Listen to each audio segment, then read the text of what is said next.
I'd like to call this meeting of the Clay County Commission to order. We'll start with the pledge. If you join me.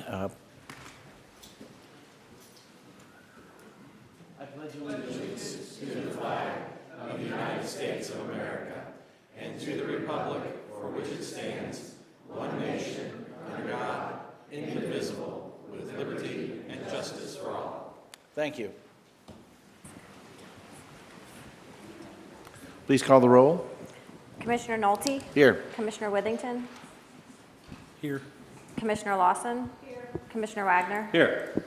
Commissioner Carpenter? Here. Commissioner Thompson? Here. Commissioner Johnson? Here. That brings us to approval of the agenda. Is there a motion to approve tonight's agenda? I move to approve tonight's agenda. Motion has been made for the approval of this evening's agenda. Is there any comment or questions? Seeing none, you will recognize to close. I close. Please call the roll. Commissioner Wagner? Aye. Commissioner Withington? Aye. Commissioner Lawson? Yes. Commissioner Carpenter? Yes. Commissioner Thompson? Yes. Commissioner Johnson? Yes. That brings us to our public comments. Are there any citizens or anyone else wishing to make any comments this evening? Now, if you're on the agenda, so we're going to be doing it then too, but if you'd like to make comments outside the agenda, certainly you're welcome. Please come forward. And by the way, as the sheriff is making his way, just a reminder to those here, since we have some people who may be new to the process, when you come up to the podium, make sure that the light around the collar is green.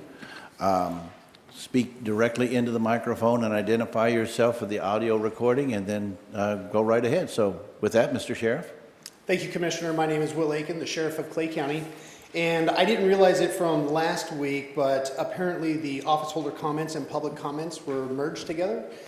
So I wanted to take advantage to just touch on something from last week, because when I get up here and I start talking about the Sheriff's Office and the duties and responsibilities of such, I kind of talk in a way that everyone understands what I'm talking about. So I don't really go into depth or really touch on the gravity of the responsibility that we have at the Clay County Sheriff's Office. So I just wanted to take a couple of minutes to come up and read a couple things to kind of put things in perspective. Last week when I was talking about the cascading effect of when law enforcement agencies are blacked out, it's the responsibility of the Sheriff's Office to go and help. If it rises to the event of a natural disaster or a mass casualty event, then mutual aid is called in, and it kind of escalates from there. I think people, and really it's like the number one question I'm asked is, what is the difference between the Sheriff's Office and the police department? Which kind of surprises me because the sheriff is an elected law enforcement officer, not an appointed. So when they say, where is the Sheriff's Office at? I say, oh, I describe it, and they go, oh, that's the Liberty Police Department. And I'm like, no, that's the Sheriff's Office. So I wanted to take a couple of minutes to just cover a couple things. And Chapter 57 in Revised Statutes of Missouri, it talks about the responsibilities of a sheriff. And it says, when any person shall be elected sheriff, such person shall enter upon the discharge of duties of such person's office as Chief Law Enforcement Officer. Chief Law Enforcement Officer of that county on the first day of January, not succeeding said election. I want to take a step back in time to about 80 years ago. McKittrick versus Williams, 1940. McKittrick being the Attorney General at that time, and Williams being the Sheriff of Jackson County. Sheriff Williams at that time was not taking action against illegal activity that was occurring in Kansas City. Now keep in mind, this is during the Pendergast years. And so alcohol, gambling, and vice operations were allowed to exist. And when the sheriff of that time was questioned, why didn't you take action? He said, that's not my problem because that is a city, they have their own police department.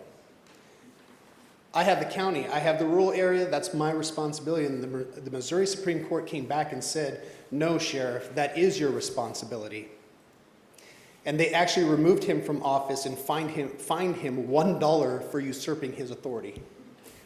Maybe that was a lot of money back then, I don't know. But of the opinions that were given of the judge at the time, I want to read two of them. A police officer is an officer whose duties have been for local convenience, carved out of the old duties of constable, and the constables were always part of general force at the disposal of the sheriff. There is no division of authority into those of the sheriff and the police. Each is a conservator of peace, possessing such power as the statutes authorize. In every county, there are a number of peace officers of varying authority. They and the sheriff must work in harmony. The sheriff may leave local enforcement in local hands, but only so long as reasonable efforts in good faith are made to enforce the law. That was one opinion. The other opinion was his, being the sheriff, authority is county-wide. He is not restricted by municipal limits. For better protection and for the enforcement of local ordinance, the cities and towns have their police departments or their own town marshals. Even the state has its highway patrol, but still the authority of the sheriff with his correlative duty remains. So I wanted to bring that to your attention tonight or this evening because I think there is a kind of like a misunderstanding about the duties and responsibilities of the sheriff. And when I talk about when other agencies don't have the personnel to enforce the law in those political subdivisions or those municipalities, it is the responsibility of the sheriff to go. We don't have to have a contract with them like Mosby or once upon a time Mosby, Glen Eyre, Randolph. We don't have to have that. They don't have to request a contract. But the responsibility still falls on the sheriff's shoulders and the sheriff's office. So with that, I just wanted to bring that to attention, kind of highlight it as we have conversations later on in the meeting. And I will be available for any questions at that time. Thank you. Anyone, any other citizens wishing, or for that matter, office holders or anyone else wishing to come forward?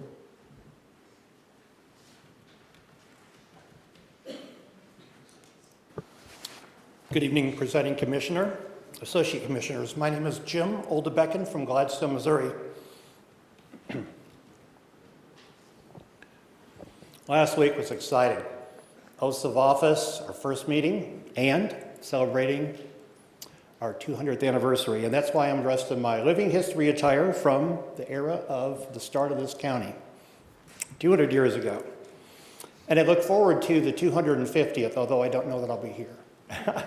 There is another 250th that I want to talk about and remind everyone, and that is the 250th anniversary of the Declaration of Independence that is just under 3.5 years away.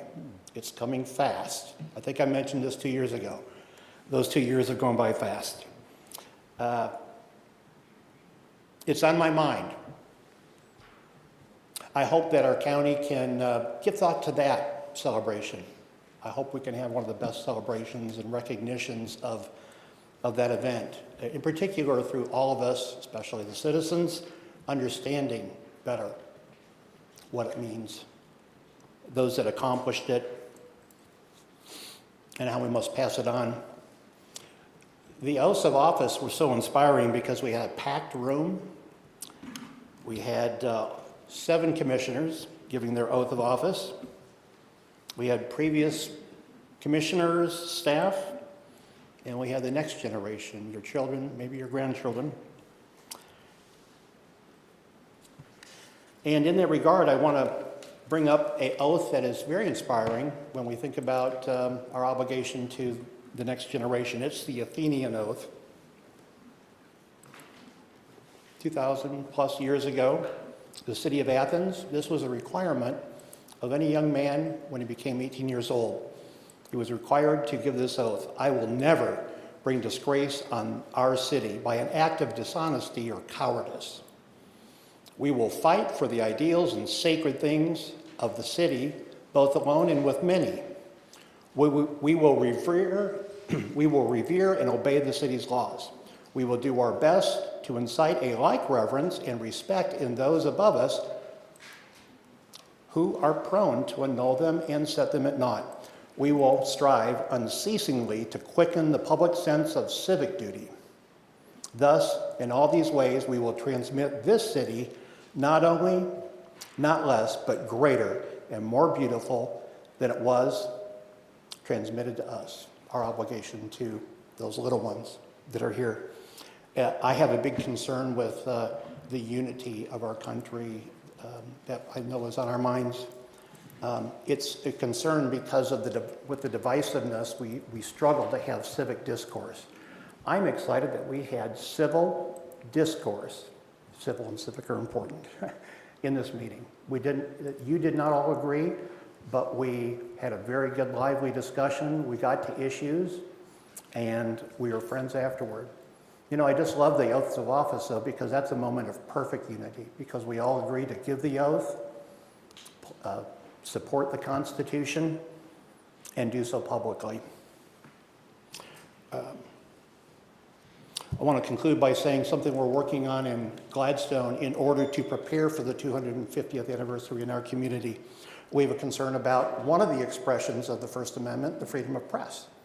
I know press isn't really the word to use. It's more publishing, it's information, but the right to read and news reporting is a challenge. So there are some models out there that are available to us, and they are good.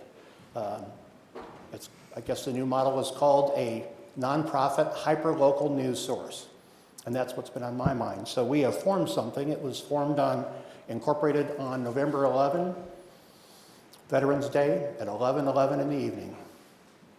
That is the start, and so far we are off and running. We have a Facebook page called the Gladstone Citizen, and this is not unlike what has been done separately, but in cooperation now, the Excelsior Citizen, which is outstanding. I think they're doing a great job up there.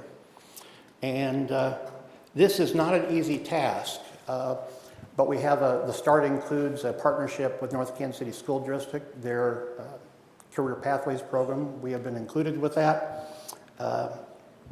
So that's all I'll say for today, but I would just like to make you aware of it and let you know that if you are aware of people in Gladstone that contribute to this process, would like to be involved in news reporting and help us with the organizational aspects and communications, I would love to hear from you. Thank you. Thank you. Any other citizens or agencies wishing to come forward and comment at this time? Seeing none. That brings us to our immediate action agenda. So our first item on immediate, I move to approve the meeting minutes for November 3rd and November 9th, 2022. motion's been made for the approval of the commission meeting minutes for November 3rd, 2022, 3 p.m. and November 9, 2022, 6 p.m. Discussion? Seeing none, you are recognized to close. I close. Please call the roll. Commissioner Wagner, Aye. Commissioner Withington, Yes. Commissioner Lawson, Commissioner Carpenter, Yes. Commissioner Thompson, Yes. Commissioner Johnson. Yes. That brings us to 2023-04, Administrator. Resolution 2023-04 is consideration of approving the invoice payments from January 3rd to January 6th.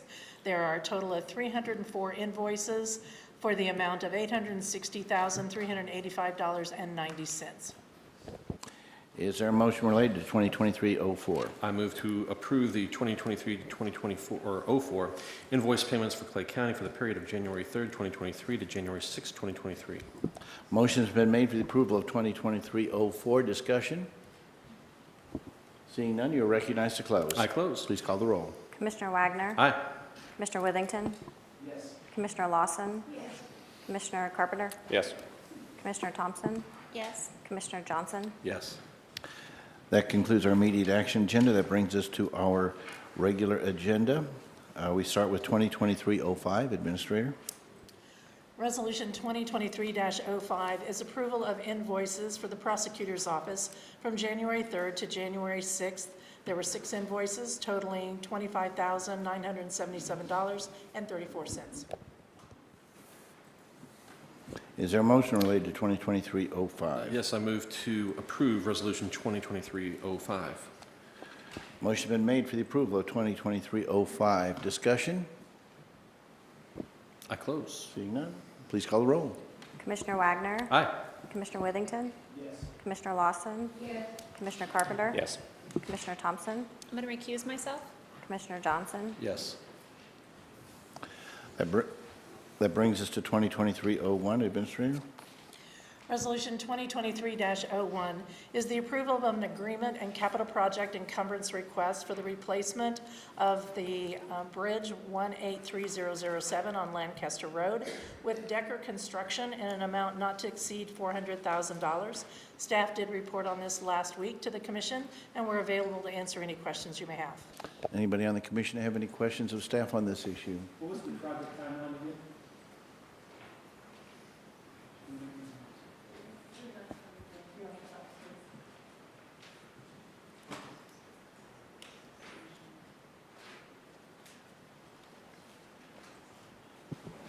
Terry Griffin, Highway Administrator. The timeline, excuse me, will be about 3 months for construction once it starts, and construction is expected to begin by the 1st of February. Any further questions of staff? Seeing none, is there a motion for 2023-01? Yes, I move to approve Resolution 2023-01. Motion's been made for the approval of 2023-01. Further discussion? Seeing none, you're recognized to close. I close. Please call the roll. Commissioner Wagner, Aye. Commissioner Withington, Yes. Commissioner Lawson, Commissioner Carpenter, Yes. Commissioner Thompson, Yes. Commissioner Johnson, Yes. That brings us to our final issue on the regular agenda. That's 2023-02. Administrator? Resolution 2023-02 is approving ARPA funding and authorization for a capital project for a stormwater infrastructure project for branch of Fishing River at Riverbend Estates. This is from the Highway Department in an amount not to exceed $170,426. Staff was here last week and presented information to the Commission, and we're happy to answer any questions you may have. Are there any further questions or comments on this issue from the commission? Seeing none, is there a motion for 2023-02? Yes, I move to approve 2023-02. Motion's been made for the approval of 2023-02. Discussion? Seeing none, you are recognized to close. I close. Please call the roll. Commissioner Wagner, Aye.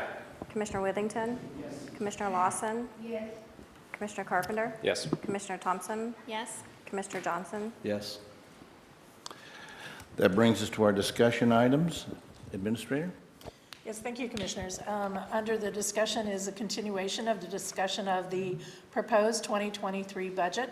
At last week's meeting, staff was asked to invite our outside agencies to tonight's meeting to provide a brief overview of their organization and the proposed projects for the funds that are being requested. We have, I believe, 6 of our 7 outside agencies here this evening, and so what I'd like to do is introduce them and have them come forward to the podium and provide you a presentation. And we will start off with the Northland Health Care Organization, and I believe Karen Dolt is here to provide information to the Commission.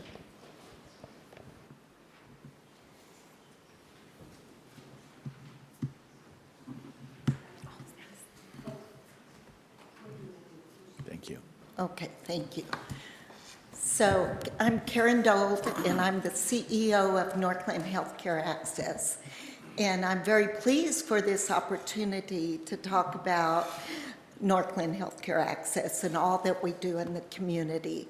And first off, I'd like to thank you for the many, many, many years of contributions to us. It is a huge value, and we appreciate it. I believe that you all have folders in front of you, hopefully. Okay, great. So we are a non-for-profit, and our mission is to provide equitable healthcare services for all residents in Clay and Platte County. We're very unique. There really is nothing like us in the state of Missouri. So what we have tried to do, we work at a very grassroots level and have created with all of our partners really a system of care for those that are underserved, for all people. And we do this with our partners, of course, all of our hospital partners, our health departments, Tri-County Mental Health, Samuel U. Rogers, Platte County Family Clinic, our physicians, and many, many other organizations such as NNI. So all of our hospitals serve on our board of directors, either at a CEO or executive vice president level, which means they can make decisions. So when we look at gaps in service in our community, they are there helping us plan for those gaps of healthcare service. If you go to the page that you have that talks about the value of Northland Healthcare to you and kind of what you get, the bang for your buck, if you would, for your $30,000. We have 10 different programs. We help over 2,000 residents with just primary care at both the Samuel U. Rogers and the Platte County Health Department at their clinic.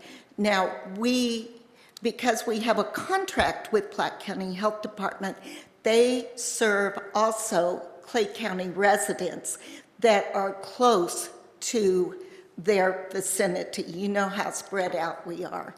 So, because we want to make it convenient for those folks that are needing care. And over 4,000 encounters. So your annual giving of $30,000 assists us with funding with the following programs that benefit all of Clay County residents. And we guarantee you your $30,000 goes to only Clay County residents. Samuel U. Rogers, about 10 years ago, we were instrumental in bringing that clinic north of the river, so we would have a federally qualified health center north of the river. And they have 2 sites. They are in the Clay County Health Department, and then they have a women's clinic on North Oak in partnership with North Kansas City Hospital. We also, at that clinic, we provide a prenatal coordinator that had met last year with over 400 women that were pregnant, as young as 12 years old. And that 12-year-old happened to be a Clay County resident. And our care coordinator helped her through the pregnancy, helped her deliver a very healthy baby. So, and we keep working with them. And so, of course, I've talked about the Platte County Health Department. We also have a social worker there that works with folks. We have our in-house care coordination programs include the Healthy Pregnancy Program that I spoke about. We have an older adult program that we just started last year where we give intense care coordination to those that are older adults to make sure that they are aware of all the services that are available for them. We also are able, through a grant, to provide some financial assistance to each one of those in that program. We have the Northland Care Program, which is a program that we partner with all of the physicians' offices in Clay and Platte County. Not all the physicians, but all the physicians' offices. And we ask physicians to take care of folks pro bono. And we have about 156 physicians in Clay and Platte County that do so. And if once they take on that patient, no matter what their health care problems are, they're committed to them. And that's a lot of times a very long-term agreement. What we hope to do is help those folks become healthy, and then they're able to either go back to work and get insurance and stay with that physician. And that's like last year in that program, we had over 54 graduations that they were able to move on in different ways. So we also, at a request of our hospitals, a few years ago started what's called the Northland Care Plus program. And these are folks that have insurance, and they also can be folks that have Medicare, that what was happening is, in a physician's office, if you owe a bill, you can't go back. And so even though these folks had insurance, they were ending up at our hospital's emergency rooms with like colds, things that are really inappropriate for that. So we started a program that we will help pay those back bills. One of the things we'll do is pay the back bills at those physicians' offices so that they can keep going back to their physician, those co-pays, if you would, and any other kind of ancillary services like prescriptions or things like that. We also have a continued care access program. We actually connect folks that come into the ERs. By law, those hospitals have to provide a follow-up visit, but we provide that through either Platte County, our clinic in Platte County, or Samuel U. Rogers. That way they can introduce them to a home health place and they won't be utilizing that ER.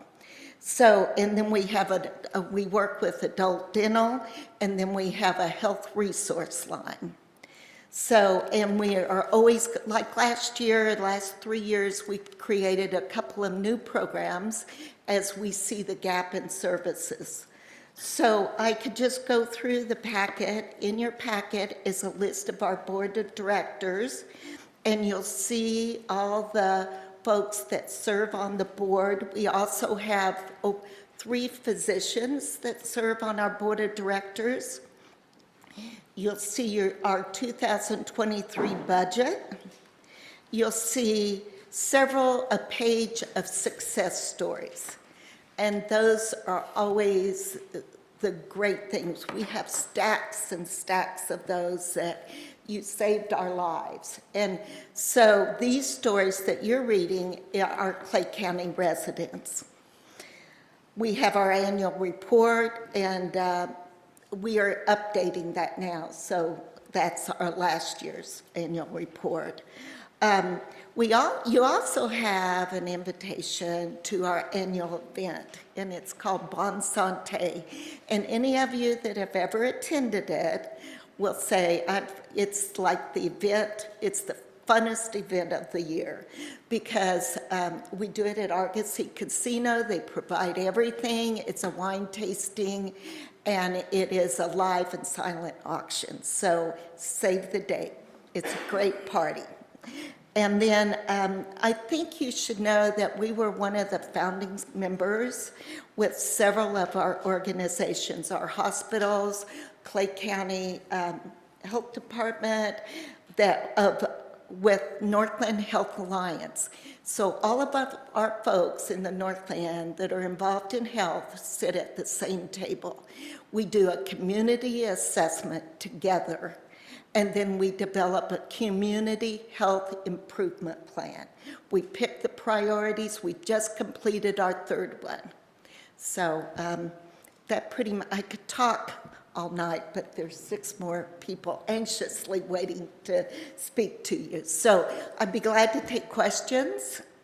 Are there any questions or comments from the commission? Yeah, hey, I just want to confirm, so your request is for 30,000 because the letter that we have says for 40,000. I always ask for more. Okay. Any grant I write, I always ask for as Okay. much as, yes. All right, thank you. Any other questions or comments? Seeing none, thank you very much. Administrator? Yes, I believe the Soil Conservation Organization is next, and I believe Carrie Burns is here.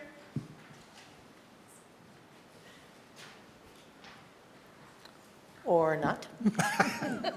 So we'll move on to the Economic Development Council, and I believe David Slater is here to speak.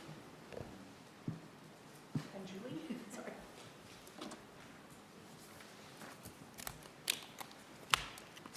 Gotta click, it's this one, and aim for the pictures.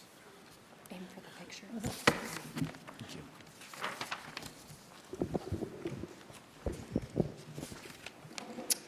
Good evening. My name is Julie Sola. I'm the Senior Vice President and General Manager of Harris Casino, but I also have the pleasure of serving as the current chair of Clay County Economic Development Council. I have actually had the privilege of serving on the board since 2013, so it's been a really good project, good council to be a part of. Thank you so much for allowing us to present our information on behalf of the Clay County EDC. One of the things I will point out is we have a few people from the EDC here that will be happy to answer any questions at the end as well. So just to get into it, I think everyone has a copy of the presentation we put together. Okay. So Clay County EDC is a nonprofit organization committed to maximizing well-being and opportunity throughout Clay County. Through the partnerships of private and public sectors, we've created and retained thousands of Clay County jobs and millions of dollars in capital investment since our founding in 1967. Our affiliate organizations provide several services, including capital for small businesses through the 504 debenture and revolving loan programs. Our board is governed by an executive committee. The 8 executive members and 22 additional board members are a fantastic group of leaders from Clay County businesses who donate their time to make Clay County a better place to work and live. Our organization would also not be successful without the amazing support we get from over 160 businesses in Clay County. I've shown the Diamond and Platinum members on the slide, but this is only a small sampling of businesses that support our organization and have an important economic impact. So you may be asking yourself why Clay County should continue to fund the EDC. And my intention tonight is to convey 6 categories of our organization and how they benefit the economic development of Clay County. So to start, you'll see Midwest Small Business Finance, economic development, education and workforce development, regional presence and really working together, transportation and infrastructure, communication, and finally the funding request. As far as the funding request is concerned, I'm going to provide some ideas on what we might use the funding for. None of these ideas have been finalized or even brought in front of the executive board. It's merely thoughts on how to continue to add value through the EDC, and I hope that we'll convey what some of the funding has been used on in previous years.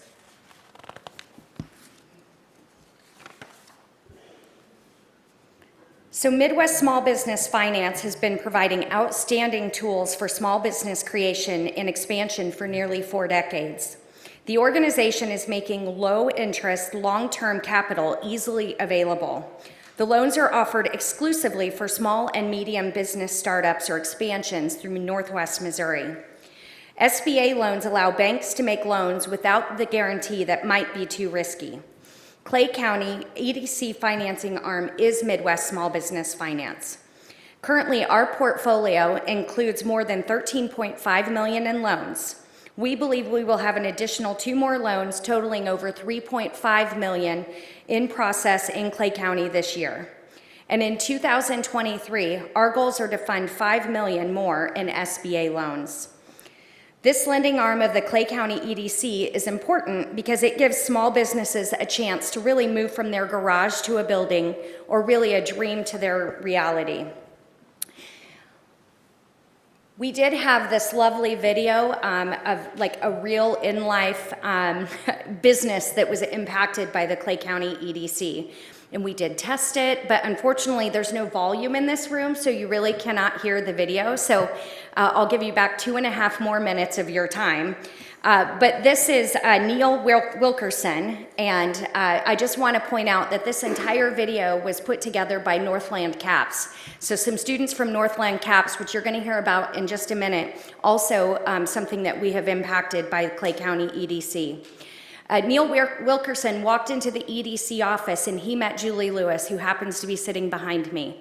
And his dream became a reality by talking to her and her engaging with him and really starting a relationship. It led him to Midwest Small Business Finance, and now he has a very successful business called Dubious Claims. So unfortunately, I'm sorry that you can't hear this video. Diana has agreed to send it out to you guys if you want to see it.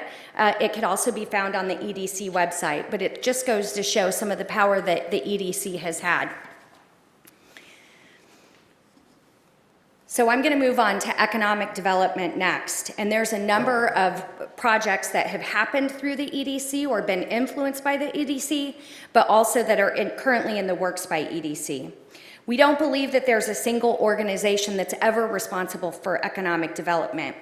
We believe that true economic development survives and thrives with support from many organizations. But we do believe that the EDC often has a seat at the table and can help influence organizations to choose Clay County. One of the EDC's most successful economic projects dates back to 2010 when Ford Motor Company was consolidating their plants. Your EDC helped coordinate the effort that kept that plant right here. With over 8,000 union jobs comes the creation of many other additional jobs. It's estimated that the work done in 2010 now accounts for over 50,000 jobs that have contributed to Clay County. Your EDC had a hand in this. Two additional projects include the opening of T-Shots in the new Metro North Crossing development and Choteau Crossings. This is just a few examples of how we continue to work towards the growth of Clay County. The next one I want to mention is the 587 project.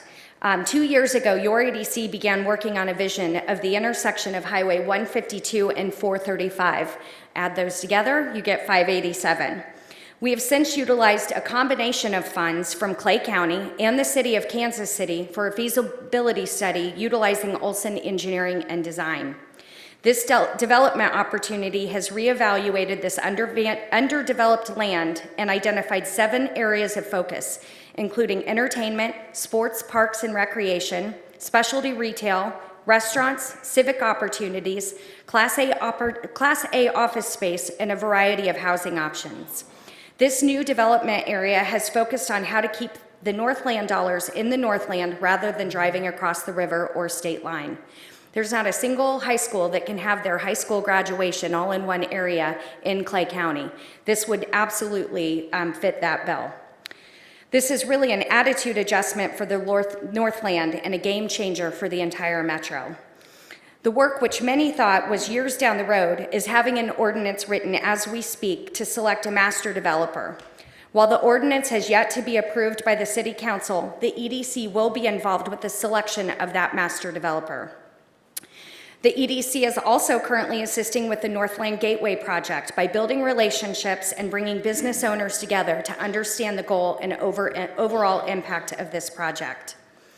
Additionally, during the pandemic, your EDC employees went to work every day to assist other businesses during the shutdown.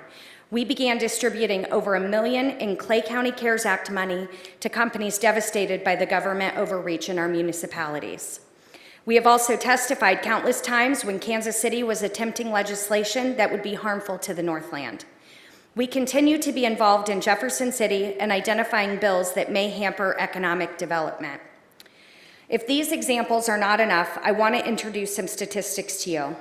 According to the 2020 census, we now have almost 110,000 jobs with an annual payroll of over $6 billion. We outpaced overall Missouri increase by 70.3% and the U.S. by 120%. We think we played a large role in this progress.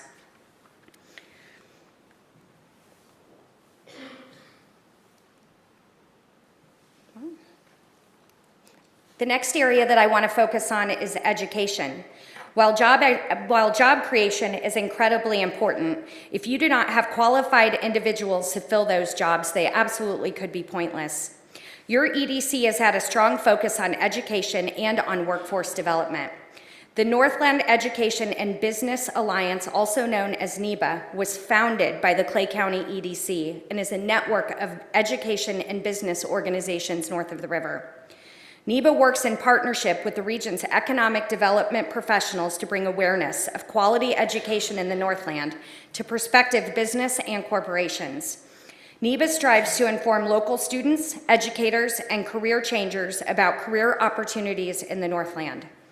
NEBA is a unique collaboration that includes public, private, and faith-based educational entities ranging from preschool to post-secondary education. Your EDC has been responsible for a number of activities that supported this educational effort. For example, during COVID, your EDC worked very closely with NEBA to create a virtual career fair. We were hoping to attract 500 students to see real-world opportunities from 18 lines of business. We wound up with over 50 presenters from 24 lines of business, reaching over 2,500 students to develop our future workforce. Your EDC was also the driving force behind the Northland Career for Advanced Professional Studies. You might know this as Northland CAPS. Northland CAPS allows our students to spend their junior and senior years receiving real-world experience in our partner organizations, one demonstrated by the video that they put together.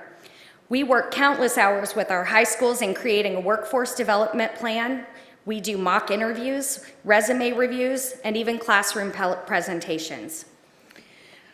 Another area is Northland Career Center. It's a public, not-for-profit career and technical school located within the Platte County R3 School District in Platte City, Missouri. NCC offers 13 secondary daytime programs. Many adult and communication education classes are also provided in the building. Although it is located in Platte County, students in North Kansas City, Liberty, Kearney, Smithville, and parochial schools, all their students make up students involved in this program, so it absolutely impacts Clay County students. Your EDC was instrumental in helping their leaders acquire a $30 million matching grant from our state legislators. Once we raise the additional $30 million, the Northland will have a new Northland Workforce Development Center that will be unrivaled in this area. As an EDC, we also sponsored, promoted, and assisted in Global Entrepreneurial Week, which was hosted at iWorks in North Kansas City. We are also working with Maple Woods Community College on veteran workforce readiness, all examples of continued education in Clay County. We also do internships, externships, leadership development. We focus on leadership development with the Donovan Leadership Institute, having more than 400 community leaders having gone through the program. For small businesses, we keep them informed on weekly coffee connects, business boot camps at the library, and facilitate education of a variety of training programs that are offered to help their businesses succeed and thrive. We also recognize that regional presence is very important, as is working together. It's a spirit of cooperation that is needed. As you can see on the slide, we value our partnerships with several local and regional entities. For example, our partnership with KC ADC allows us information on future projects that we share with member cities.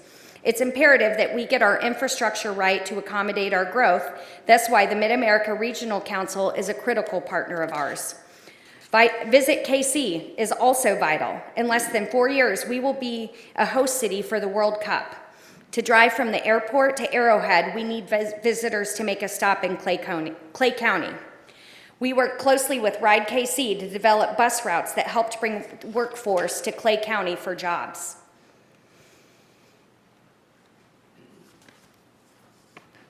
Clay County EDC continues to work with all 22 cities and villages and their chambers. We are in constant contact with our economic professionals and mayors in our counties. Additionally, we had a large part of getting a Clay County presence on the police board, Don Kramer. These are just the CDC, EDC member cities.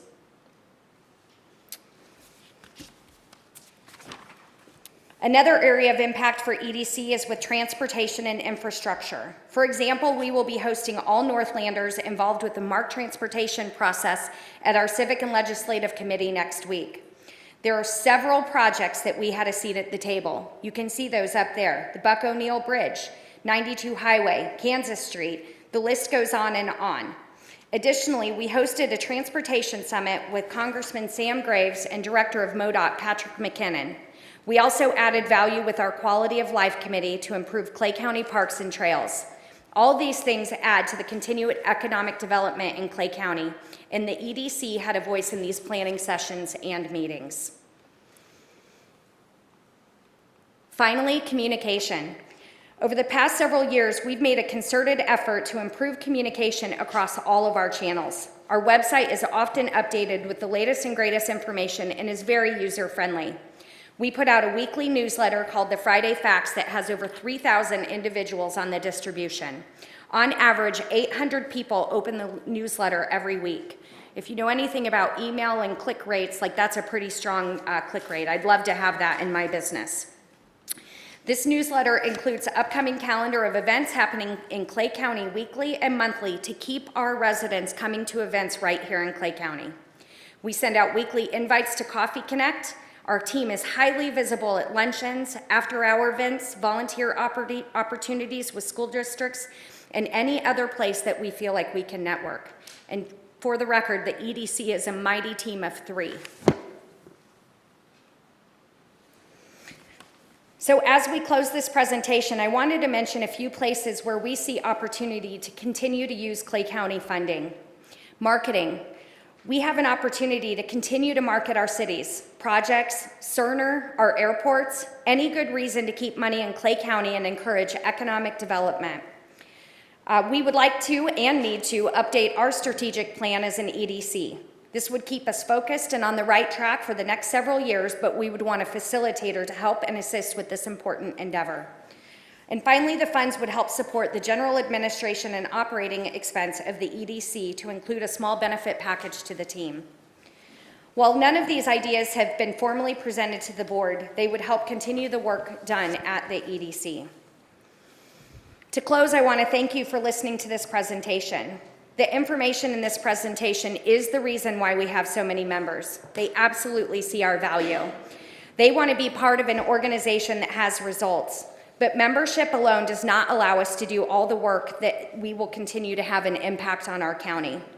We thank all of our many partners all over the state that help us succeed and make an impact. We are hopeful you will see our value and approve funding that will allow us to focus on ways to improve economic development in the county. And we'll take any questions. Thank you. Are there any questions or comments from the commission of this presentation? Commissioner Wagner. Thank you very much, and thank you for the presentation. I have 2 questions. One, what is the fiscal year? January 1 through December 31. Calendar Okay. year. So,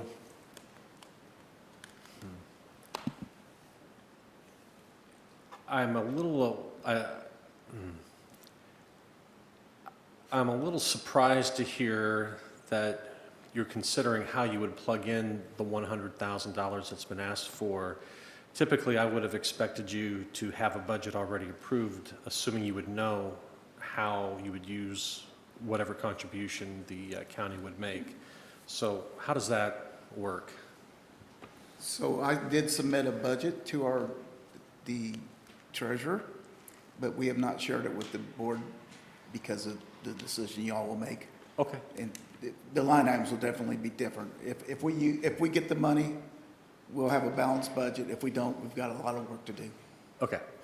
Second question has to do with the 587 plan, and I was a little bit, and I'll say, back in my past life, which I won't get into, I have been very aware of that location since 2011. And I know who owns most of the property, and one of them has actually changed hands even the last couple of months. So I'm a little surprised to hear that there is an effort to send through Kansas City Council a master development agreement unless someone actually controls the property in which the master development agreement would actually be in play. Or that assumes that those who actually own the property would respect the master development agreement and abide by it. So can you explain how all that's working? Sure. We're referring to the Mormon Church, right? They're They would be the biggest owner, property owner. along with, Yeah. correct. So if you're familiar with dealing with those folks, they're very good at what they do, and they have their 500-year plan. But they have also moved the land at the 587 into their short-term plan. It's moved from Doug Holmberg to a guy named Brandon Slater, and Brandon and Doug have both been involved with this from the jump. Now Doug is no longer involved because it is on their short-term list. And we're very familiar with that, and including Mr. Platt, the city manager for Kansas City, who's drafted the ordinance. Well, if you don't mind. Again, I've never seen, so I've seen a few master development agreements in my time, in my past life in Kansas City, Missouri, when they actually did ask for master development agreements. But in that case, it was always when they had control of the property, not when they didn't. And when they didn't, it never turned out well. So I guess, what is our expectation that they will abide? And I know the individual that you referred to, because I dealt with him back 12 years ago. So again, I'm just curious what our expectation should be if we do not have site control, but we're asking the city of Kansas City. And I guess I would ask, why would we ask the city of Kansas City to come up with a master developer? Isn't that a function that the EDC or any other entity could do? The EDC will be a part of the selection. The master developer is a recommendation from the city manager and the Northland Council people. Okay, all right, thank you. Thank you very much. Further questions? Commissioner? I have a question. I know this is a great organization. One of the things I kind of was looking forward to seeing was maybe a list of some of the projects that you've done. And I've always heard people say, well, nobody pays attention to the Kearney and Excelsior Springs and those areas. So I wanted some justification maybe of some projects that we'd done countywide, that you had done countywide, that would, justify, hey, we serve the entire county, and these are some of our big projects that we've been a party to. Sure. Can you give me some examples, I will. possibly? First of all, let you know, 2.5 years ago, I was doing banking, and this whole economic development thing is new to me, but not dealing with people, getting people in the room. One of the biggest projects I've got, and you saw Congressman Graves and Director McKenna in the picture with that, and by the way, our chair was chairing that conference too, but 92 Highway, we just think that's the next 152. It needs to be rebuilt. It needs to be built where it's safe, where it's 4 lanes, and we want to connect Excelsior Springs to Fort Leavenworth, which would take in Kearney and Smithville also, besides Excelsior and Platte City. That's a huge development because it's coming. If you look at the difference between the Northland Overland Park, that's 142nd Street. If you go to Overland Park, if you go to 169 North off the Buck O'Neill Bridge, which I also played a huge role in as a Commissioner Wagner. 169 Highway at 435 is 4 miles south of 92 and 169. The growth is coming, and you can look at it. Kansas City housing starts 80% in north of the river, 60% in Clay. And you look at the growth of Kearney and Smithville and the other cities, and we just have to be out in front of the infrastructure. So I would say the biggest thing that I think we need to do is the infrastructure. If we have the good schools, if we have the good infrastructure, the people will come. But we also have to create the jobs. The people to work with the jobs. And we've made a huge effort. And here's the math of that. Remember, I was doing accounting at a bank 2.5 years ago. But the average cost of putting a kid through school is $12,000 a year out of taxpayers' pockets. Okay? You take that times 13, that's $156,000 a year. And if that person leaves because we don't have that job, because we have not made inroads to different things, we've lost that investment. We've absolutely lost. If they go to Austin or Boston, it's gone. And Well, I agree with you on 92 Highway. I drive it all the time, and there's been so many close calls. But is there some kind of a timeline that, or something that the state is working on in conjunction? It'd have to be state, but is there something you're working on with the state to kind of get a little bit of a timeline on 92? there's no timeline yet. It is on the marked transportation policy. And really what I'm trying to do is work with Congressman Graves, because as you know now, he chairs the House Transportation Committee, and he has been involved. His people will be at our meeting next Tuesday, and we're not going to be able to do it in my lifetime unless we get his help. Okay, but you do have to get the right of way, so when the people move up there and it starts developing, that those people will have that opportunity to expand it. But hopefully we get it with Congressman Graves soon. Thank you very much. Further questions? Commissioner Whittington? Yeah, hey, so I have this email from you, Mr. Slater, July 27th, to the budget team requesting $100,000. Commissioner, could you speak a little bit more in your mic so we can all hear you? Yeah, Thank you. is that better? Better. All right, so Mr. Slater, I have an email that you sent to the budget team July 17th asking for $100,000 for a housing study and a labor shed study. I didn't see that in your report for funding from the county. Is that no longer what you guys are looking to do? What Director Sobla said is that our board will decide what they want to do with that if we get it. And the housing study is not low income, it's just, you need a rooftop study for our EDC pros are asking for that so that we can show that we have the workforce when they bring these people in. So it's not where to, it's nothing to do with bringing in affordable housing or anything. It's just to make sure that we have the workforce available and we can show that to people when they say they've got an interest in putting their business in Clay County. So you're not looking at quality of housing, cost of housing, or anything like that? No. Okay. Commissioner Johnson? Yeah, first of all, thank you very much for your presentation. I have two quick questions, and forgive my ignorance. But the first is, you list EDC member cities. How does a city become a member? They help us financially. And then how do you determine how much to ask each city or the county? Is there a formula that you use when you come to ask for money, or is it just? Not yet, but that's what we hope to work on with our strategic plan. So every city's paying a little bit different then, is that safe to say? Everybody's different, yeah. The smaller cities will pay a smaller amount. There's a formula at Mark that we may want to adopt where it's based on your population, but that's going to be up to our executive board, which includes Commissioner Nolte. Okay, thank you. Further questions or comments from the commission? Well, thank you for your time. Thank you. Thank you. Administrator?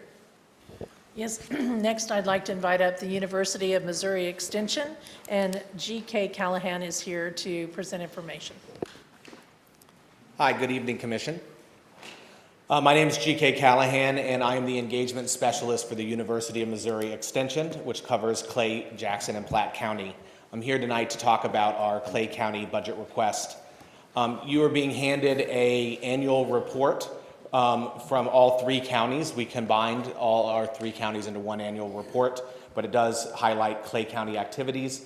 I also went ahead and printed a MU footprint sheet for you for the new year, so you can understand what our MU footprint looks like in your county. I'm sure most of you are familiar with the University of Missouri, seeing that we are in the state of Missouri, but Extension is really considered their fifth campus. We're the campus in the backyard. Our job is to bring Mizzou to you. We bring research-based knowledge to the citizens, the businesses, and the municipalities, and we do that through programs like nutrition and health, workforce development, horticulture and agriculture, which is your master gardeners mainly here in the Clay County. We have a financial literacy and tax preparation program, a 4-H youth development program, and a community development program. Those are just a few of our named programs, the ones that we offer here in Clay County. On average, we serve about approximately 10,000 people in Clay County every year, and about 35,000 people within our Urban West footprint. I'm going to keep this really short. We are a people organization. We use the funds that you give us to hire more people to go out and do direct services. And that's basically what we do with our money. The Clay County office has a staff of 7, and in that staff of 7, we're reaching that almost 10,000 people. There's also regional support of 11 other people around the KC Metro that help support Clay County. Yeah, I don't know what else to say about our program. I mean, there's a lot. I could talk for hours and hours, I guess, and I'm always get slightly nervous being up here and talking in front of the commission. So, Mizzou puts in about $700,000 worth of salary offsets for those positions here in the county, in the region. And, we ask for a little bit of help to support extra staff. One of our favorite programs here in Clay County and our most popular is our 4-H youth program. And in that program alone, we touch about 1,400 kids each year. Another fun fact that I have just to leave with you guys before you can ask some questions is this year our tax preparation program brought in over $5 million in tax refund to low, moderate income and aging families back to the Kansas City area.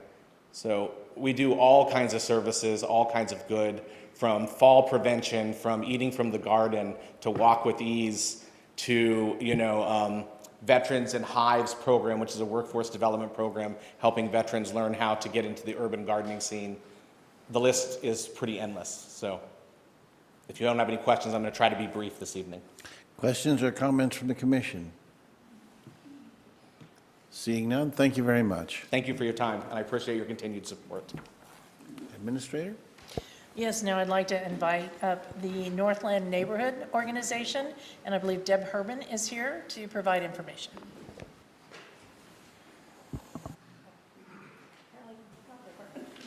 No, we're good. We're good. Well, good evening. I'll give you just a moment while that gets passed out. Excuse me. Obviously, I'm not Deb Herman.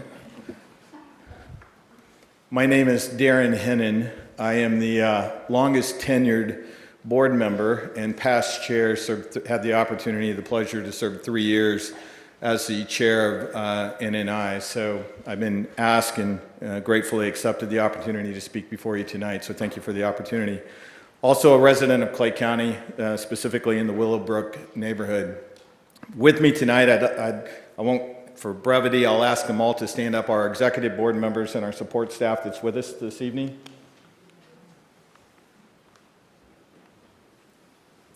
Thank you. You can see the importance of what this means to us, that we're volunteers in trying to do this. One thing I'd also like to comment too, both Karen with Northland Healthcare Access and Clay County EDC, you saw the NNI logo being mentioned or actually included in their presentations. What makes Clay County successful is the ability to work across programs, and that's what we're going to talk a little bit about tonight. So allow me to, I've introduced our board. We were founded in 1986. And if you look at one of the documents, at the header, it says NNI. It says better housing, better communities, and better lives. And quite honestly, our mantra is to strengthen our neighborhoods, which strengthen our communities. And if we do that, people are going to be more successful. I want to briefly touch on, it's our activity highlights that's in your packet. It's this document. And I won't go through all of it, but I do want to call out a few things. This is our fiscal year that ended in May of 2022, so in a couple of months we'll have an updated report. But we represent 100 neighborhoods across the Northland. That's 30,000 households. We've had clean audits for the last 11 years, so we have an audit in your packet. We have another one, it's a little bit delayed, but we've already been telegraphed from our accounting staff that it's also clean. It's just a bit delayed in getting presented back to us. Our home repair projects, you can see there were 172 projects. We'll talk specifically about our request in just a moment, the total amount of dollars that was invested in that.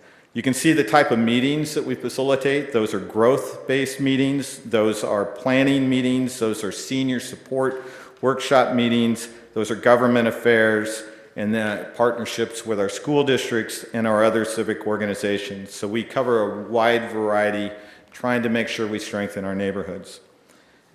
We also, in support of our public health, in this period ending in May of 2022, through Kansas City Health Department and support, we provided over 1,500 different vaccines, as you can see, from COVID to flu to pneumonia and shingles. A large part of that are school-age students, people who don't have access. We also strongly supportive of our Clay County Health Department, but we have access in the southern part of the county to get people to that, and a lot of our seniors. Our neighborhoods, we printed over 18,000 newsletters. NNI at Work is a program that we partner with the city of Kansas City, and we actually provide code enforcement. And that strengthens our neighborhoods because if we maintain the appearance of our neighborhoods and the residents in those neighborhoods, it continues to provide strength for the rest of the community. Our outreach, you'll see our newsletters and our email contacts. So specific to our request, our total budget, we operate at about $2 million, slightly under $2 million annually a year. I'll also draw your attention to our annual newsletter that's in the packet. And it'll show you the breakdown of what those administrative costs, how where most of our funding goes. If you look, you'll see the pie graph: administration, fundraising, community services, and home repair. Home repair is the bulk of what we do. And so we have approximately 9 employees total in that $2 million $2 million operating budget. Our request with the county is $75,000. And specific to that request, and I believe Commissioner Lawson, I think you asked a valid question, you will notice Clay County Home Repair, the document in front of you that highlights all the home repair budgets or all the home repair projects outside of Kansas City, Missouri. And we cover the communities of, as you can see, Smithville, Gladstone, Liberty, Excelsior Springs, Claycomo, and that in North Kansas City, Pleasant Valley, and that list keeps repeating. Also, if you'll note that the total amount that's requested is $75,000, the total amount spent outside of Kansas City is almost $300,000. So that $75,000 gets multiplied 4 times. And we reapply that. So basically what we do is we take that $75,000 and we leverage it. We apply for grants. We do the administration of those grants. And we take that 75 and we multiply it by 4. That allows us to do the programs that we do. Before me, and out of sensitivity, and I do want to highlight that the projects that are listed on here are numbered blocks. They're not specific residents. We have an obligation to maintain the privacy and the sanctity of the people who come to us for work. But we do maintain project files. Every single project file of all those that you see there and the number of total home repairs, 172, typically look like this. There's a 25 checklist. There's a 25 item checklist that we have to perform depending on the programs that we use. We take the $75,000, we leverage that with Federal Home, we leverage that with MHDC.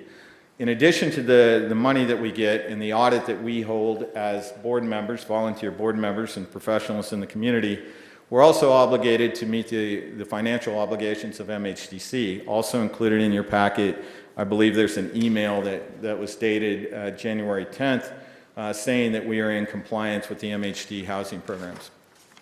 In addition to that, some of our funds that we use throughout the year are actually through the United Way program. And if anybody's run the gauntlet to being certified to receive funds through the United Way program, you'll know that they're very diligent in their fiscal responsibility and the board member responsibilities to be a recipient community. And we've been in that role for about 5 years. So we believe we've been good stewards of the money. We believe that what we do is to strengthen the neighborhoods across the spectrum, not only in Kansas City, but across our communities in Clay County. And our request tonight is for $75,000. I'll be brief and leave it at that and be happy to answer any questions you may have. Questions or comments? Commissioner Whittington. Hey, so your guys' budget request says $25,000 for public service. What does that mean? Public services runs the whole range for us. It can be applied to our work in the Northland or our code enforcement program as well. That can be public service. Kansas City is part of Clay County, so we do use services within Kansas City, Missouri, but in specific to our home repair, and public service can also include the application of supporting those communities that come to us, because when we make an application for a home repair, we also have to get support from those communities as well. So it's not just fixing a house, but that's the bulk of what it is. So do you guys do code enforcement outside of Kansas City? We do not do code enforcement outside of Kansas City. It's a partnership directly with the city of Kansas City. Okay, and what does $25,000 for single-family housing mean? Single-family housing? Yeah, it That's home says- repairs, basically.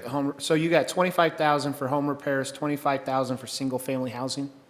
I'd say it all rolls together. I mean, it may be different codes because of our MHDC, the different type of funding that we get, but the predominant function of this is all home repair. Okay. And the money that we spent, as we've identified in that list, shows you directly where those monies go to. Okay. So, Just one comment. Yes, please, go ahead. I do want to thank you, because I think when somebody comes and asks for money, we're not just throwing it around, you know. One of the things that we all talked about in our campaigns was being fiscally responsible. So for you to bring this to me and show me what you're doing in communities outside of Kansas City, going to Excelsior, there's a lot of need out there, and I appreciate you doing that. Other places that you go to, I think this is exactly what we need, and your financial statements are great, so we know where the money's going and how you're taking care of it. And I admire your organization. I think you do a great job. Thank And we you. all appreciate the opportunity to meet people when we're running for office, let them know what we stand for. So it's a good thing.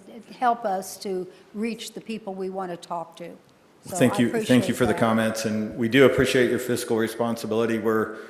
Most of our board member, I think exception of 2, are Clay County residents, so we're very much we own and operate and we operate businesses in the community, so being good stewards of the money, we appreciate that, and thank you for the comments on the organization. Any further comments or questions? Seeing none, thank you very much. Thank you all. Administrator, we have, who do we have left? Yes, we have the Rebuilding Together KC, and I believe Scott is here.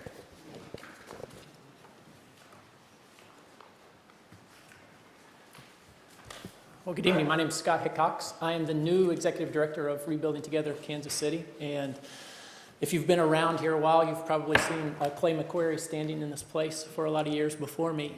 Clay just retired this past December after 21 years of serving Clay County and Rebuilding Together. And so I really feel I'm humbled and honored to sort of get to step into his shoes here. They're big ones to fill, and I know I won't be able to do that fully, but I'm excited about the opportunity.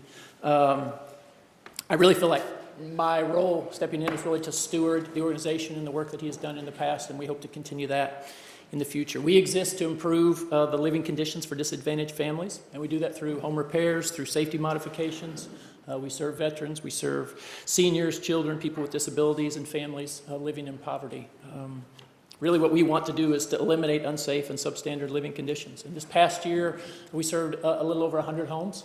That's what we did in this past 2022, and we rely on the generosity of folks like you to make that work possible, and so we're grateful for the work. I know if Clay was here, he could speak to years of your support of us, and he would say thank you, and so I do that in his stead as well. Last year, the money that you gave us was multiplied because we also got some ARPA funds as well, and so we were able to use both of those together really to multiply the impact that we had. I wasn't here, again, but I talked to some of the staff, and I just wanted to share a couple stories specifically of things that happened with the money that you gave to us this past year. First of all, we partnered with an organization called World Changers, and what they did was they actually provided us a bunch of youth to get involved and do some of the work, and so we worked with over 75 young people. This last year we did a week-long project. We call it a block project where we focused on one specific area.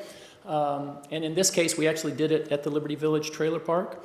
We were able to improve 9 trailer homes there in the park. Some of those, when we did the assessments, were frankly, they were almost uninhabitable. And so the work that happened over that week really made a significant impact in that community. And I think one of the things that was great was we were able to sort of share that opportunity with some young people as well, let them see what serving was all about. And that was, I think, a big win for us. Another project where your funds specifically were involved was a man, a 54-year-old postal worker that we got a call after he was coming home, but he was home one day and told his wife he wasn't feeling well. She went out to get some medicine for his stomach, and when she came back, he'd had a massive stroke. They took him to the hospital, and frankly, they called in the family. They didn't think he was going to survive, but fortunately, he did. And when he came home, we came out, did a home assessment, looked around to see what we could do, and I think in addition to the things that we would normally do, part of the I guess the benefit of our project manager on site actually was able to see that the foundation of the house itself was crumbling. And so we partnered with one of our subcontractors who was able to donate some labor. We got their foundation of their house fixed in addition to all of the other things that we would do, widen doorways so his wheelchair could fit in. We put a stair lift in, we put a wheelchair ramp on the house. And so I guess as I was hearing this story today, talking to our people, and again, Clay was a couple decades in this, I'm a couple weeks in this, so I apologize. But it was fun just hearing stories from our team. But I think one of the things I love about the work that is happening at Rebuilding Together is that our project manager, so we did these improvements. we feel really good about the work that was done on his home in particular. But since that has happened, Marty's been back every 2 weeks just to check in and see how this man is doing. And so there's this ongoing piece of just care and concern, and I'm really proud of that. And we want to continue that in this year ahead. So, yeah, I guess I would say in 2023, our hope, really we want to increase the number of homes and the people that we can serve by 50%. So we're going to be bringing on some additional staff. Again, I hope that you know that the funds that you've given us in the past we're grateful for, and we will continue to steward those well in the new year. So thank you. Any questions for me? Questions or comments? Commissioner Wagner, please. Thank you very much. And Scott, welcome to this community. I had the opportunity to meet your predecessor, I think, for my only time 4 months ago. Oh, really? But thus comes the question that I'll ask. So I was less knowledgeable of this organization before coming in. And so I'm going to ask the new guy, which may be unfair. We just talked about NNI a moment ago and talked about where they've operated and what they do. And so I guess my question is, if I understand right, the history of this organization started really in Liberty. Correct. And has kind of expanded out from there. So for us, what is a easy way to kind of make that demarcation of, okay, this is where Rebuilding Together is operating, and this is where NNI is operating. But I also, when I spoke to Clay a few months ago, also got the feeling that it's almost like a salad. It kind of mixes together after a while. So kind of give us an understanding as to kind of what that footprint is for you. And as you talk about the growth that you want to do, does that expand that footprint, or tell us a little bit about that? So Rebuild Together, when Clay first, again, I'm a Northland person, so I have 20 years in Liberty. So I knew of Rebuilding Together, knew Clay prior to this, but I just wasn't involved in the organization. But when it started, it was Rebuilding Together Liberty. Then it became Rebuilding Together Clay County. And then, I'm not even sure, I should know this, but sometime over the past number of years, it became Rebuilding Together Kansas City. And so at that point, again, I would say, I should know the percentages, but probably 75% of our work is still in Clay County, but we do go to Platte County. And then the recent addition, and one of the reasons they did it was there's a Rebuilding Together St. Louis, and so I think they thought it would be good to be Kansas City. So we have included Jackson County. We're doing very little work there currently. I mean, we would love to grow that work, but predominantly we're still in Clay County, Clay and Platte being the primary places of our footprint. Mm-hmm. Further questions or comments? Seeing none, thank you very much. Thank you. Administrator? So I guess I would just make an offer in case the other two agencies are in the audience, and if there's someone here from Children's Mercy, or again from the Soil Conservation. Okay. All right, those are the other two agencies that are in the budget. I think what I'd like to do is just, we'll do a kind of a round robin, see if there are any kind of comments as far as the outside agencies go. I think then I'd like to stand down for a moment or two so that if there are individuals who would like to go home, there's certainly everyone is welcome to stay, and then we will address further issues with the budget, but that'll allow maybe an orderly exit from the room for those who have other obligations they need to fulfill. So with that, on the issue of outside agencies, does anybody have any comments or questions they'd like to pose? I just think the only thing I'd like to say is it's really gratifying to see people just getting down and helping other people. In today's world, everybody's for themselves. You're going on the highway so fast you can't find the off-ramp. And it's really nice when people want to sit back and say, I know somebody that needs help, and you go out and help them. I sincerely appreciate you. I applaud you for doing that kind of work. Sometimes we forget there's people of great need out there. So good job, and keep up the good work. Any further comments or questions? Commissioner Wagner? Thank you. First of all, I know when you got the request from the county administrator, y'all probably freaked out and wanted to know, why are you coming? But I want to thank our colleague, Commissioner Withington, for making this request, because I think my takeaway, quite honestly, is one of some of these organizations I knew, some of them I didn't. But I think what's also important, as we are providing funds, I think there's also always a question of, for us, the accountability for ourselves as to, well, what's everybody doing? And is it in line with our desires as a commission? And I think, quite honestly, as I think about it, how, to what extent can we do a good job of expressing, we're providing funds, here's what we hope get done, so that there's a certain level of accountability to that, and when reports are done later, we know that it is consistent with what we have asked for. But I appreciate everyone who's come here today. Y'all can tell, the two that didn't come, how much fun you had. But I do appreciate all of your hard work, and look forward to the work you're going to do this year. Thank you. Thank you. I would just like to say thank you to all the agencies who showed up and made their presentations.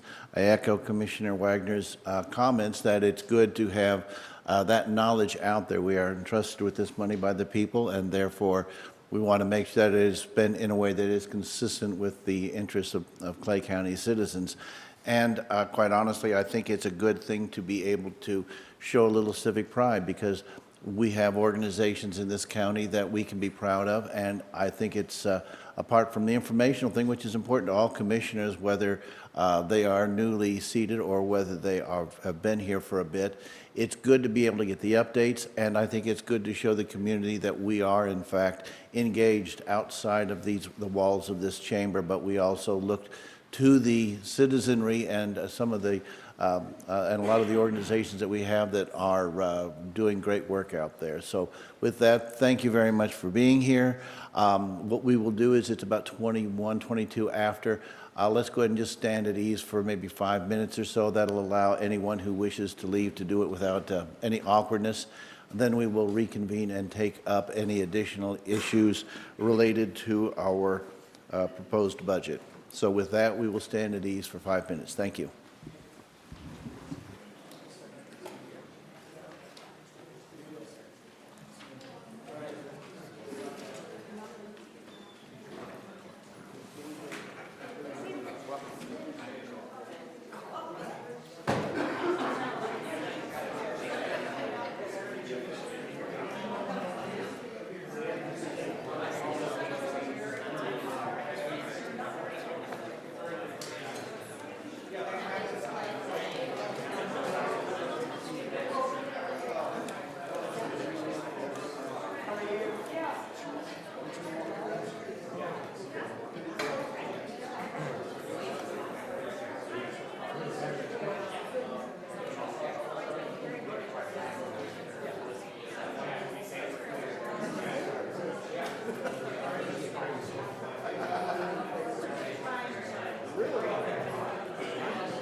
And the other opportunity that it always gives you is to talk so positively about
like to call us back into order.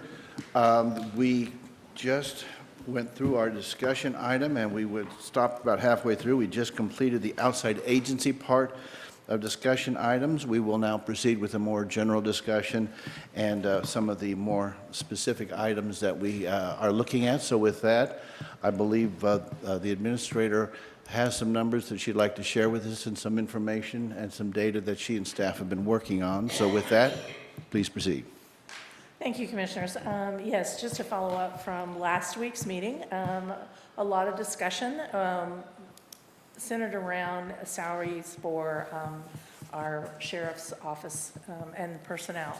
And so on Friday, the sheriff provided to the budget team some additional proposals for our staff to take a look at. I certainly appreciate their work in coming up with 3 options. And then also, after Friday and receiving those, then we turned it over to our budget team to run the numbers, to look at all the costs associated with a salary increase. And so I have just a really brief chart, and Mike, I'm sorry if you'll just slip to the next slide. Thank you. So just to remind everyone, what's currently in the proposed budget is the Phase 2 request that the budget team received, which increased the starting salaries to $45,000. Also addressed compression issues with all our existing personnel, bringing our base starting salary up to $45,000, then all other personnel would also see an increase to deal with compression. That increased the budget a little over $1 million. And then we received 3 proposals for consideration from the sheriff's office. And also then the budget team put together another option also for commission to consider. So just kind of going through the chart for you and reviewing the numbers. So the first proposal from the sheriff's office was, in addition to raising to the 45, then the proposal is to actually raise the starting salary to $48,000. Also, dealing with all the other personnel to make sure that we don't, go negative in our compression issues. Then all other personnel would be adjusted beyond what's currently in the proposed budget by $3,000, and that estimated cost for wages and benefits would be an additional $549,000. The budget team also gave an option of putting the starting salary at $50,000. That would then deal with the additional personnel in the department would receive an additional $5,000, and that total cost is about $915,000, $916,000. The second option that was proposed by the sheriff was to raise the starting salary to $52,000, keeping again the same philosophy and strategy. Then all personnel would receive an additional $7,000. And so that actually is almost about 1.28 or 1.3 million. And then the third option that was proposed by the sheriff is to raise the starting salary to $55,000. That would mean all additional personnel would get a $10,000 increase above what's currently proposed. And that option is about $1.8 million annually going forward. And so with that, we have ran the numbers for you and defer to the commission for your discussion on the options. And just for clarification's sake, those are numbers that would be ongoing, so these would not be one-time but ongoing expenses that we would be taking on by adopting one of those plans. That is correct. Great. Comments or questions? Commissioner Johnson? The way that the compression was calculated, is that just straight percentage, or did you do something different? You know, on that I would defer to Sheriff Aiken because I think he worked on how to address the compression issues for his staff. Sheriff Will Aiken, Clay County Sheriff. In order to address for the wage compression going all the way back to 1993, now of course we couldn't give everyone a $50,000 pay increase, so what we did was we took basically a 2% every year that in time in service, but we broke it down by day because people are getting hired throughout the year. And so it ended up being in the formula 0.000055% based on time in service. And so those calculations were sent to the budget team, I believe, and that's how they were able to equate. So everyone who worked with the, well, let me back up. With the request for that's in the proposed budget, everyone is now right-sided. So if I was hired in 2003 and my partner was hired in 2009, the person who was hired in 2003 now has seniority, and you can see it through their pay. You're right. So I know the current budget, proposed budget, addresses that. What I'm talking about is any of these increases. How has compression worked out those increases? Because the compression has been addressed and sort of equalized at a $45,000 starting, which is why you see if the starting goes up to 48, that's a $3,000 increase. So every employee in the department would then see a $3,000 increase on top of the that's in the proposed budget. Does that make sense? So we're keeping the compression and we're not going backwards. So it's an amount, not a percentage. Correct. Perfect. That's correct. Thank you. Questions or comments? Commissioner Wagner. Thank you. Another one probably for the sheriff. So if I understand kind of the long term when it comes to pay and salary over time, there's been a discussion of getting to a point where you actually get into steps and those sorts of things, which I think are kind of consistent with how most agencies would handle a salary question. So assuming that I am correct in saying that. You're correct. Then this falls into, if whatever we were to adopt, if we chose to adopt one of those, that neatly then slides into a step conversation down the road, or can you just kind of, I want to know if I've got a problem down the road or if this nullifies that possibility. So the easy answer to that is it will not nullify. This, whatever the commission is able to approve, it actually brings us closer to that step process. And so it would actually alleviate more strain in order to implement the salary scale or step process compared to where we're at right now. I had a question also, and that is, in the existing budget, or the proposed budget, excuse me, we implemented phase 2 of your pay plan.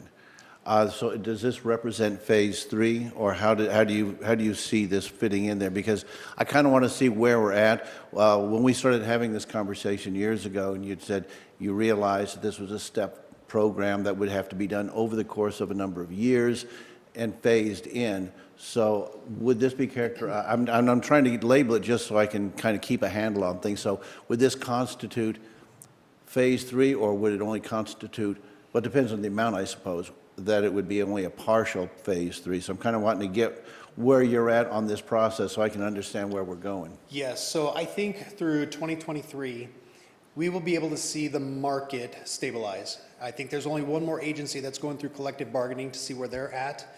But I think I would have never thought we got to this point 2 years ago where we referred to it as phases, because 2 years ago it shouldn't have been a phase process. But the county budget team could only provide a certain amount. So we said, okay, you know what, that's fair. Let's go ahead and break it up and do a phase process. The concern that I have now is if we continue calling it a phase process, it's going to be perpetual.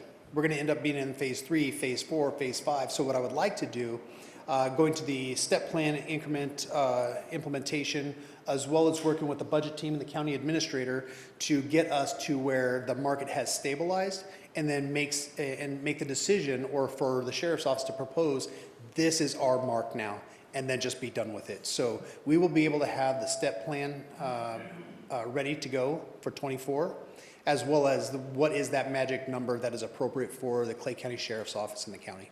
Well, and what I'm looking for is, and I realize the market changes, that we are in an inflationary time, and I know that I don't think there is a hard answer to this question, but I'm kind of looking for a when are we there kind of a thing. When have we achieved some level of adequacy, and when are we still in the process? So that's maybe why I'm doing that. Also, I mean, the thing is, we have been trying to work on this, and in our first budget that we started increasing pay, of course, we used CARES Act funding, which was something of a leap of faith on our part, because that was one-time money for an ongoing expense. So, yeah, we'd rather held our breath and jumped in the deep end on that, and happily, the economy was able to keep us to where we could continue to sustain that. So I guess what I'm looking for is some kind of an idea of where we're at in the process and where we have found the point where now it's just a maintenance thing, it's just keeping up with inflation or whatever. Yeah, and that's what we're going to be working on for 24's budget, because I don't want to keep dragging this on. I don't want to put that kind of pressure on the commission. I just want to be able to present a number, hey, this is where we're at, and then just be done with it. I'm not going to wait until the next budget cycle to present a number, what that number is, because I think that in all fairness for everyone who is working on this, if we can come up with a number early on, then we can better project what that number is going to be in 24. And then just go from building it up to sustainment after that. Of course, the market's going to change. Other contracts are going to come up and stuff like that. But, you know, we just have to be able to keep an eye on that and not try to compete with what we don't know, but compete with what we do know, which gives us more time. And so early on, well before the budget process, we're going to be looking at what that magic number is. And really, I'm kind of illustrating it right here. That's the reason why I gave 3 options, 48, 52, and 55. 55 seems to be the middle ground or just above the middle ground, because there are still agencies that are starting at $60,000 plus a year. But 55 will keep us extremely competitive for our county. And that was kind of what I was getting at, was because what I was searching for, and I appreciate this, because what I was searching for last week was a number and a plan. That's what I need to see, and that seems to be what we have at this moment. So that was, for us to be able to budget reasonably, that's something that we need to have, is a number we can hang our hats on, and now we seem to be working our way towards that. I also appreciate the idea of not waiting until the 24 budget cycle again, because this is pressing us quite hard as far as coming up with the decision. Not the best of all possible worlds, but we don't live in the best of all possible worlds, do we? So with that, further questions or comments? I have just one for the sheriff. So realistically, looking at this, knowing we're not the richest county in the world, what would make you, forget 55 for just a minute, up there, what else would you be comfortable with? And is the option still open that you and I kind of discussed a little bit, where you would be willing to input the ARPA money, some of the ARPA money, to maybe make up the difference, and we can kind of meet in the middle? And I just like your feelings on that. So I don't want to go too deep into the ARPA funds, because as Commissioner Nolte said, it is a one-time use money, and it's definitely a leap of faith. But I will say, kudos to the budget team for coming up with the 4th option. And the 4th option is absolutely amazing as an option. And I know it's not quite as where we should be at, but I still look at it from where we were at 2 years ago to where we're at today, and what the budget team has done and what you're considering is still light years from where we were at even 6 years ago.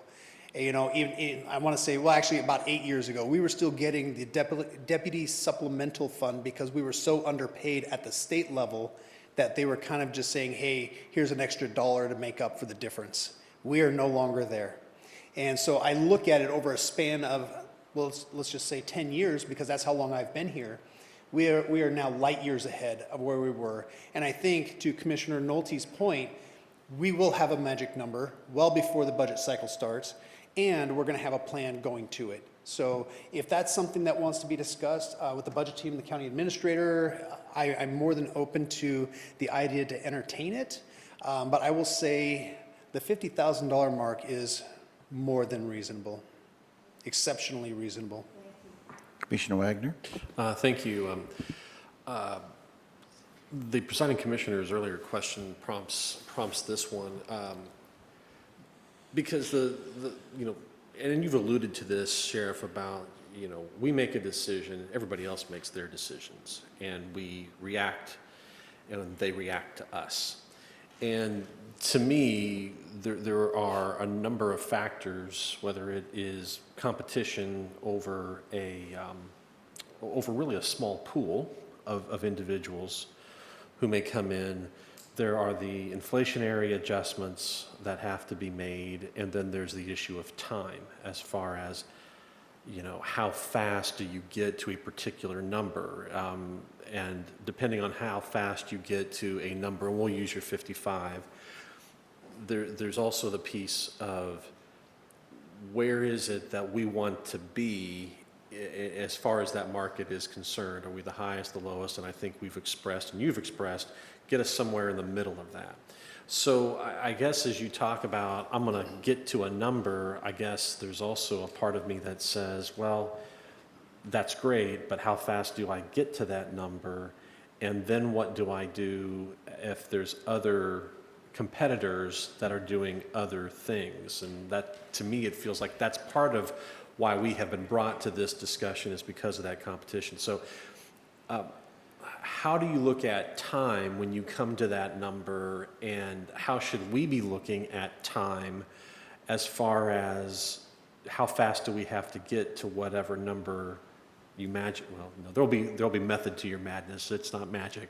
But talk a little bit about speed and how we should be looking at a number you give, and how good or how long is that number good for? No, that's a great question, and I think that's the question that is still so volatile because things happen so fast. I mean, it's one of those things that you really can't plan for, and it's really kind of a reactionary-based decision or approach to it, as opposed to we already know what it is. But my magic number is $63,000 a year. That's an unreasonable request. Like, I'm just throwing that number out. But what we have to our advantage is we are the largest law enforcement agency north of the river. And when you come with that kind of size, you come with opportunities. When you go to a police department, you have two tracks. You have patrol, you have investigations. That's pretty much it. When you come to the Clay County Sheriff's Office, we have multiple divisions, we have multiple units, and if we're able to become competitive, now, I'm a little biased, and that's why I threw that $63,000 number out there, because we do have the best sheriff's office in the state of Missouri, but I'm also not naive to the challenges or the fact that let's just be reasonable and have a competitive number. Because if we're competitive, not highest paid, just competitive, along with the culture of the sheriff's office, the culture of Clay County, as well as the opportunities that we provide, we will be the #1 agency in the KC metro area. And when we talk about vacancies, I mean, right now I think we have 10 or 12. We still have people leaving, right? So that number fluctuates.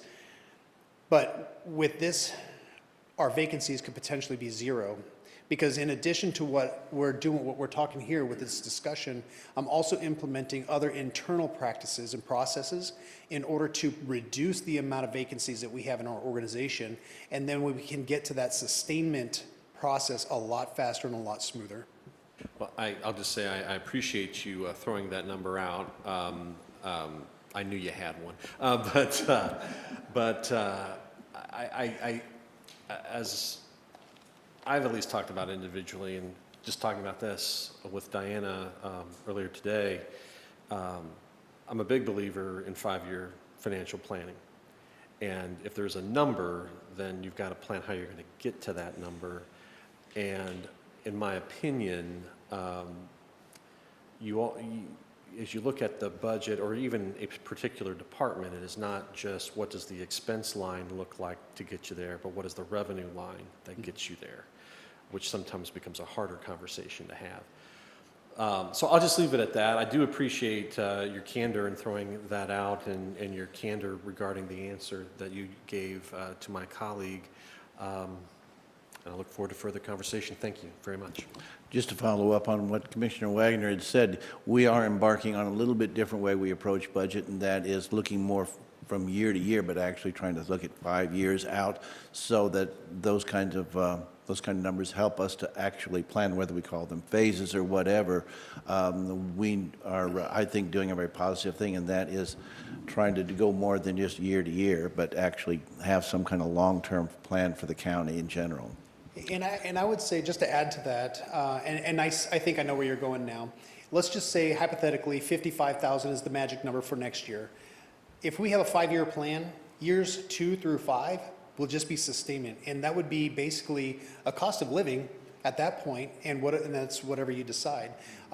You know, the county administrator has actually done something that I haven't seen in 10 years, and that's a capital improvement plan.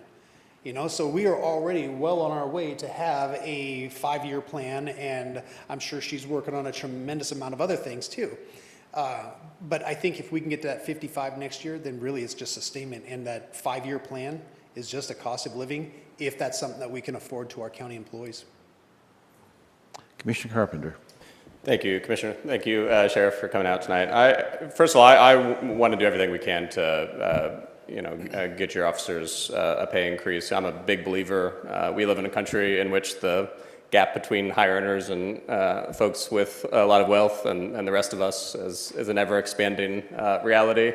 And I think working people should be supported, and that absolutely, includes the men and women of law enforcement. And you mentioned getting us up to the market rate for the region, and I absolutely want to do that as well. But for me, that ethos applies to all workers. That certainly applies to your officers, but it applies to the rest of our 550 men and women workforce that we have here in the county. And obviously, we have one pot of money to distribute, and a lot of that goes to personnel. And so the sort of easier part of the conversation, and I say that without judgment, but the easier part of the conversation is this part. The harder part is determining where we're pulling that money from and at whose expense. And my concern is not only for your officers, but for the rest of the employees of the county who, we live in an era right now with, yes, inflation is pushing wages up, but we also just have record low unemployment, and workers are empowered, and demand for higher wages is happening across the country. And that is certainly true for our underpaid county employees across the board as well. And so I'm curious in terms of the other side of this equation, where do we have in mind for, let's say we were to do the 10,000 increase, where do we have in mind for where are we pulling the 1.8 million? And has that been part of this discussion? So I have not been a part of that conversation. That's been the county administrator and the budget team. I'm just working with them, providing them the answers, but I would like to add clarification. So these numbers here are only for 140 members of the sheriff's office and not the 220. So one of the things that I couldn't agree with you more, we absolutely have to do a salary analysis on all of our employees in Clay County, because I still have roughly 80 civilian employees, non-sworn employees, that we still have to adjust for them as well. But this conversation here is just for sworn, because it's a lot harder to get sworn employees than it is for non-sworn employees.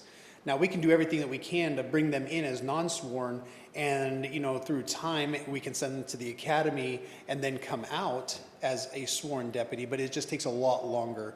But we absolutely have to look at, and not just my non-sworn employees, but I agree, all the county employees. So that's why in early conversations with the county administrator, I talked about the sheriff's office conducting a salary analysis for our non-sworn employees. And I think she was already one step ahead of me, and she said, oh, that's something that we're discussing for all of the employees. Now, I don't know how far, to what extent that we're actually looking at that, but that is something that we definitely need here. Yeah, no, I got you. But we're talking about adjusting this year's budget, right? I mean, and so obviously, whether it's the lower end at 550,000 up to 1.8 million, we're going to pull that money from some part of the proposed budget and move it elsewhere. And while I appreciate this conversation, and like I said, I would love to, take you up to 63, like you said. Big believer in supporting middle-class wages that people can raise a family on and live comfortably. And I think as a society, there's a lot we can do to get there. The question, though, for this year's budget is, where are we going to pull the money from? And I would ask those who are advocating for this change within the budget to sort of help make that a little clearer for me, because of course it's an easy yes for me if the money can just appear. I would of course be an automatic yes, but obviously we're going to have to take it from somewhere. And as of this evening, I haven't heard a lot of details about where we're going to take the money from. And just to add a little more to that, I'm kind of curious as well, because the last thing that I want to do is pull from other departments. As I have discussed with many of you, my concern is if we start pulling from other departments and not other areas that affect those departments, when my water lines break in my jail, who responds to that? Facilities does. When we have a natural disaster, or let's say a bridge collapse in Clay County, and we need highway department to respond to that, highway department responds to that. And I can attest to you that Terry Griffin herself personally has responded to natural disaster events for us. And if they don't have the resources in order to do their job, then really we're not going to be able to do our job. So I'm all ears about that, because I don't want that to come from other departments. Now, if there are other areas, again, I'm not privy to those conversations, but I would have to refer to the budget team and the county administrator, because I'm also interested. Thank you. Commissioner Withington. John stole my question. But Commissioner Carpenter is absolutely right. We are all interested in the answer to that particular question. Commissioner Johnson. So a couple things. First, I agree with Presiding Commissioner Nolte when he talked about, you know, getting to a point where it's not like this every year, where we get you to a competitive salary, and it's just, you know, more maintenance with like we talked about, cost of living adjustments, that kind of thing. I think one of the problems we struggle with is because we've been behind for so long that at some point we're going to have to bite the bullet and make that jump to get you competitive. And the question I was going to ask you, I think you answered it, was you know the numbers probably better than most of what the surrounding agencies are paying and that kind of thing. I think you already answered. I think right now you said about the 55 is it kind of in the middle of roughly? Middle to lower, or I'm sorry, middle to upper. Middle to Yes. upper. And that's why I threw out the 52. Those are the numbers I've been looking at, and that's the one I liked. I thought would get you competitive. And I also like what Commissioner Wagner said about the step increases. I think that's important to have in an organization so that everyone knows. I mean, this is where you go when you get 10 years on, and this is what happens. And then the question, obvious, no need to repeat myself. I support this, and I would like to get you guys as high as we can. But then the question that Commissioner Carpenter brought up, which is on everyone's mind, is where does this money come from? And I think this where we go back to. My thought is, in a process like this, the commission first pushes this back to the staff and says, "Hey, we're interested in, you know, whatever. Can we make this work? How can you make this work? What suggestions do you have?" And they're the experts. You know, I'm looking at Diana, or our county administrator, and our auditor. They're the experts, and probably know I mean, I know budgets, but I don't know this budget as well as that. I guarantee there's nobody in this world who knows this budget as well as they do. And if there's ways to find money or ways to do things, they're the ones I think that can do it. So I'll be actually more curious now to know if these are possible from the county administrator. Well, I would say anything is possible. The question becomes, you know, how painful is it? And I don't mean that in a negative way. But to address the question, you know, to do the 55 and come up with $1.8 million, it's coming from other departments. There is no other funding that can do that and look at be sustainable. Again, that's the key word here. And so, you know, my goal hopefully for tonight for the commission is to give us some direction on which one of these you would like for us to go back and try to find the funding. If you tell me the 1.8, I will come back with you with options for 1.8, but it will be difficult and it will impact roads and bridges and parks, because that's where the money comes from. And so, you know, I would encourage you maybe not to go and tell me to do the 55, but if there's one of the others that you could give us direction on, you know, we will come back to you next week, and before, we'll send it to you as soon as we have it ready. But what are some of the options on what we would propose on how to fund that option that you're asking us to look for? But I would tell you that coming up with 1.8 in next year's budget, we could do it, but I will tell you, we will reduce road and bridges, and we will reduce parks, and we'll reduce lots of different areas to make that happen. And that's committing those funds going forward until we have some other kind of projected revenue stream that can sustain that kind of And change. there's been a lot of talk about the phases of phase 1, phase 2. When did phase 1 start? So phase 1, and again, this is pre-Diana, but I believe it went into effect in 2021. That was put into the budget, in 2021's budget. And phase 1 went into play, and I think one of the commissioners mentioned, in addition to phase 1, there were 7 new positions in the sheriff's office. I don't know they were all sworn, but I know there were 7. And the county used about $750,000 of CARES money in the 21 budget to help that and make that happen. In 2022, the budget that we just finished, all of those costs were absorbed from county funds. So was all of phase, and maybe this is for the sheriff because you weren't here, but was all of phase 1 implemented? Did you get what you wanted in phase 1, or was there some reductions there too?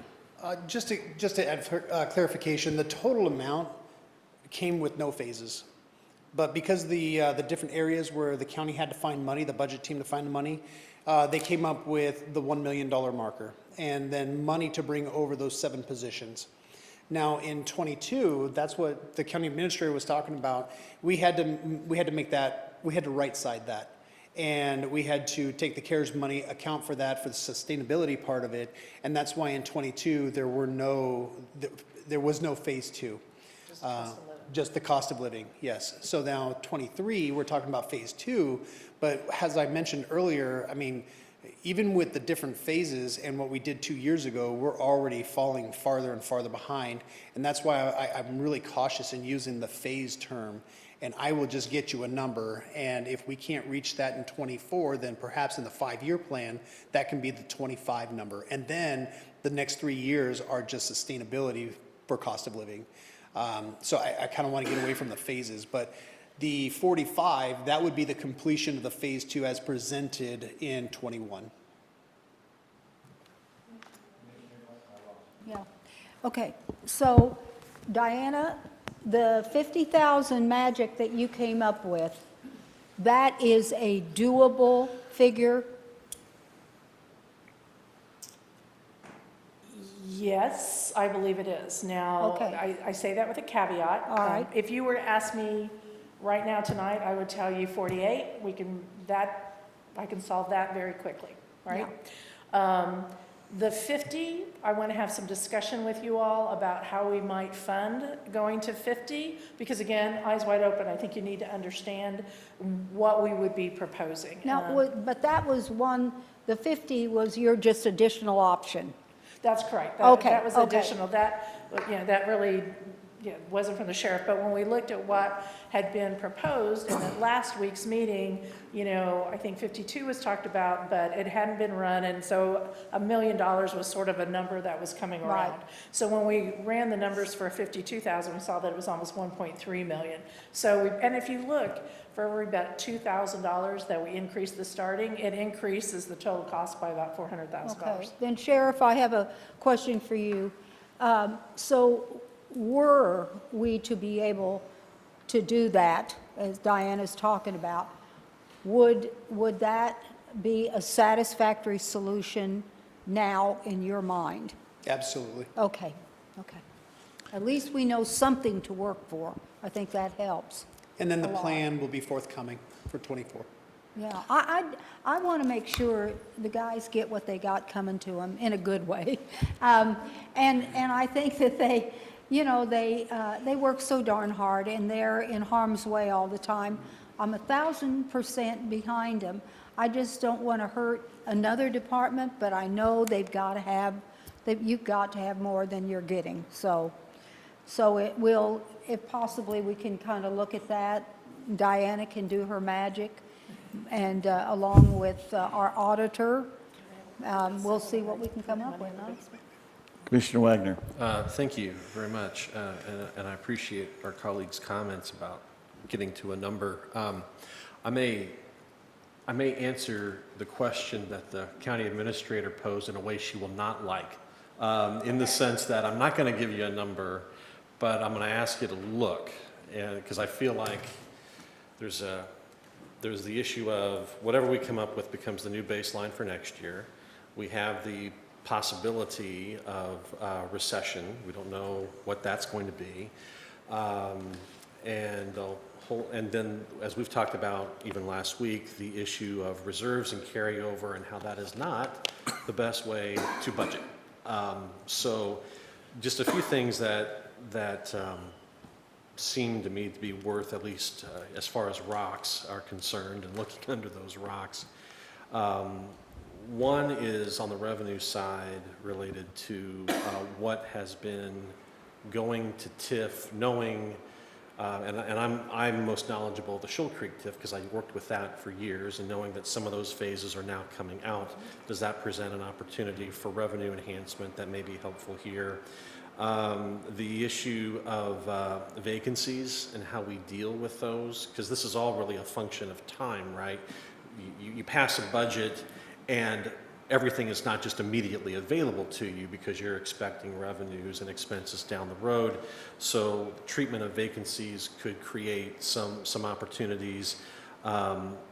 Items that could be split, and I know this may be where I run afoul of our auditor, so please shut your ears when I say, no, I guess you won't shut your ears when I say this, but things that we may have budgeted for this year, but have the possibility, at least as far as the work to carry over into next year, and how you might be able to split that expense potentially.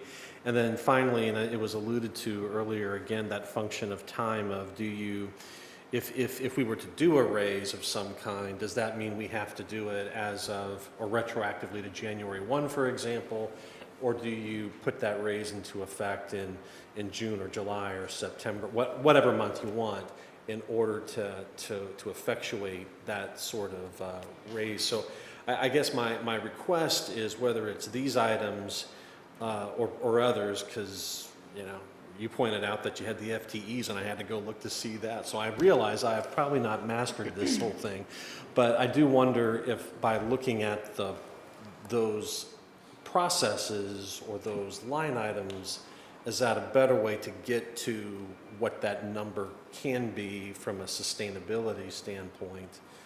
And you may end up saying, well, it is the 50 that my colleague just said, but I do want to be cognizant of all these other things, some that we have some control over and some that we do not. So that's at least an offering of some things to check into. Right, and so, you know, in our preliminary discussions, when the numbers have come in last week's discussion, you know, one of our key aspects is what is a sustainable revenue, because whatever decision is made, then in essence, those funds are now tied up forever, right? They are. That's right. And inevitably will go up because cost of living goes up and benefits go up, and you mentioned the TIF, and so that is one of the things that we are looking at. That is a potential for a sustainable revenue, not 1.8 by any means, and not necessarily to the 1.2, but if you recall in our budget discussions, we put 10% of our sales tax that we receive into the TIF fund. And then as the TIF obligations come through, we pay those TIF obligations. There have been 2 TIFs that have expired just recently. One is one of the phases of Shoal Creek, and another one is here in Liberty. Now, those are fairly new, and so I certainly think our budget staff, our finance staff will say, we really haven't had a chance to really do a trend analysis and seen what that really looks like and how much money that generates. So we would like some more time to analyze that. That being said, you know, the question is, if you back down that 10%, and you don't send 10% to the TIF fund and we send 8%, then we've now freed up some sales tax, which is our revenue stream, that can be used and is sustainable revenue going forward, barring any recession or anything else that impacts our major funding source of sales tax. So when I say to you, 48,000, I'm pretty comfortable that we can make that adjustment in the transfer of the TIF and make that happen. We need to do a little bit more digging about coming up with the additional money to go to the 50,000 and whether that is sustainable. But there are some options if it's important to go to 50 sometime this year, and it doesn't happen to happen in February, it could happen in July. Gives us more time to analyze what's happening with those paid off TIFs.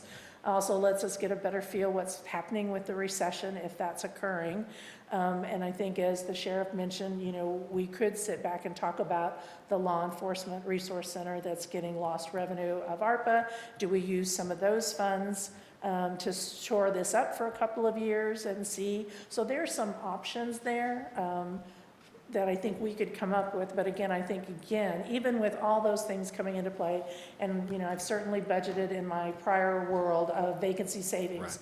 You know, how you make that happen is different than, you know, what the accountant staff want to do with it, but it can be done. But I still think the 1.8 is a far reach, and I don't think it is sustainable for us with all of the budget strategies we could put into place without taking away from some of the other functions like road and bridge, which I know is a priority for the commission. So, you know, we could come back with some things, but if I were to tell you, I would say tonight, standing before you, I think we could probably figure out how to make the 50,000 happen. Now, whether we phase it and start out with 48 and then come back 6 months and look at and say the sales tax is good, recession is bad. You know, we've had time to analyze these TIFs. We've got vacancy savings, and again, that's historically, usually you have vacancy savings that, you know, we might be able then to adjust it in July and go up to the 50. So there's all sorts of options, but I sort of need a feel from the commissioners. You know, if you're telling me you want to go to 55, then I'll come back with a proposal for 55. But, you know, there'll be unintended consequences. One last follow-up, and happy to give up the mic then. As far as the sales tax generation, what I'm used to seeing is kind of a 3-month lag as far as what I'm reporting on today is actually what happened probably in November. 2 months ago. Yeah, or 2 months ago. So I just understanding that lag. So as we think about, are we in a recession? Are we not? How does that go through? Kind of the rule of thumb for us will be whatever you tell me today is from 2 months ago. So if I really want a feel of what's going on in June, I'm going to wait till August to figure out what that is. You're absolutely correct. I mean, when you're forecasting and looking at your sales tax projections, you need to not only on a cash basis, which again is a 2-month lag. So we haven't even seen Christmas sales yet. We won't see those until February in December sales. So you also then have to take a look at what's going on in the market. What is the consumer confidence? What are we seeing? What are we hearing about companies laying off? How much credit card is debt? What is interest rates doing? All those things you have to kind of factor in as you're looking at what you think sales tax is going to do. And it's always a moving target. We have to look at it every month to say, what did we get? What's going on? What did we predict? What did we get last year? And what's going on in the world? Thank you. I have a couple of questions. One is, I don't need to have this number while we're in this process necessarily, but I think it would be helpful understanding that these numbers are snapshots and they will be out of date as soon as, very soon because of inflation and whatnot. I would like to see what the number looks like if we put starting salary where the sheriff had pegged it at 63. Because the thing is, if we're going to do this long-term planning, we're going to have to know what our goal is and what the ultimate number we're going to reach is. So, like I say, I don't think it's something that is useful to know at this moment as we're going through the budget stuff, but once we get the budget put away, I think for purposes of planning, I think that's a number that would be useful for us as we look forward, assuming that we are wanting to fulfill what the sheriff is asking us for. Well, I think, one of the things, if the sheriff's office plan is to develop their, what I would consider what we've been getting is really just trying to catch up with the market. It's not truly a pay plan. So getting into what does that pay plan structure look like? And they can be, even step plans can be designed lots of different ways. And so I don't know what his vision is for that, but let's see if we can't figure out what that is, start plugging in and start looking at what is the true number cost going to be? Not only 2024, but, going forward with that. Because even the step plan, we may have to phase it in a little bit to get to where we want to go if 63 is the number. And, I hate to say at the time we get there, 63 may not be the number. The problem is this is a continually moving target, just as all salaries are for all our employees. Well, and like I say, I realize that, this is why I referred to this as something of a snapshot. But we've got an idea of at least ballparky where we're trying to go, in my estimation. So, I mean, if we were aspiring to the 55,000, we have a number, $1.8 million roughly. So we kind of know what the nut to crack is going to be for that. So if we had some kind of a number for what 63 would require, that kind of at least gives us, again, these are not numbers that can be held to because economic changes are happening every moment. Right, and we can certainly do that, take the staffing report that we have that was submitted by the Sheriff's Office on these proposals and put in a target and again, address the compression so that we're consistent across the board.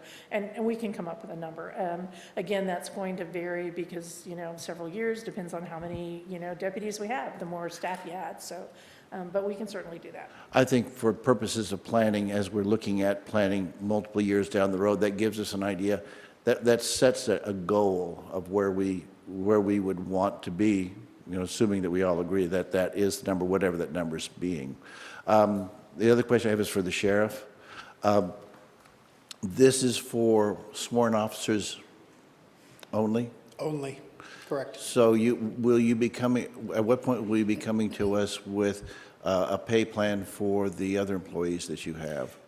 I wouldn't be able to do that until hopefully we would be able to do the salary analysis because I have no idea what the civilian market is like.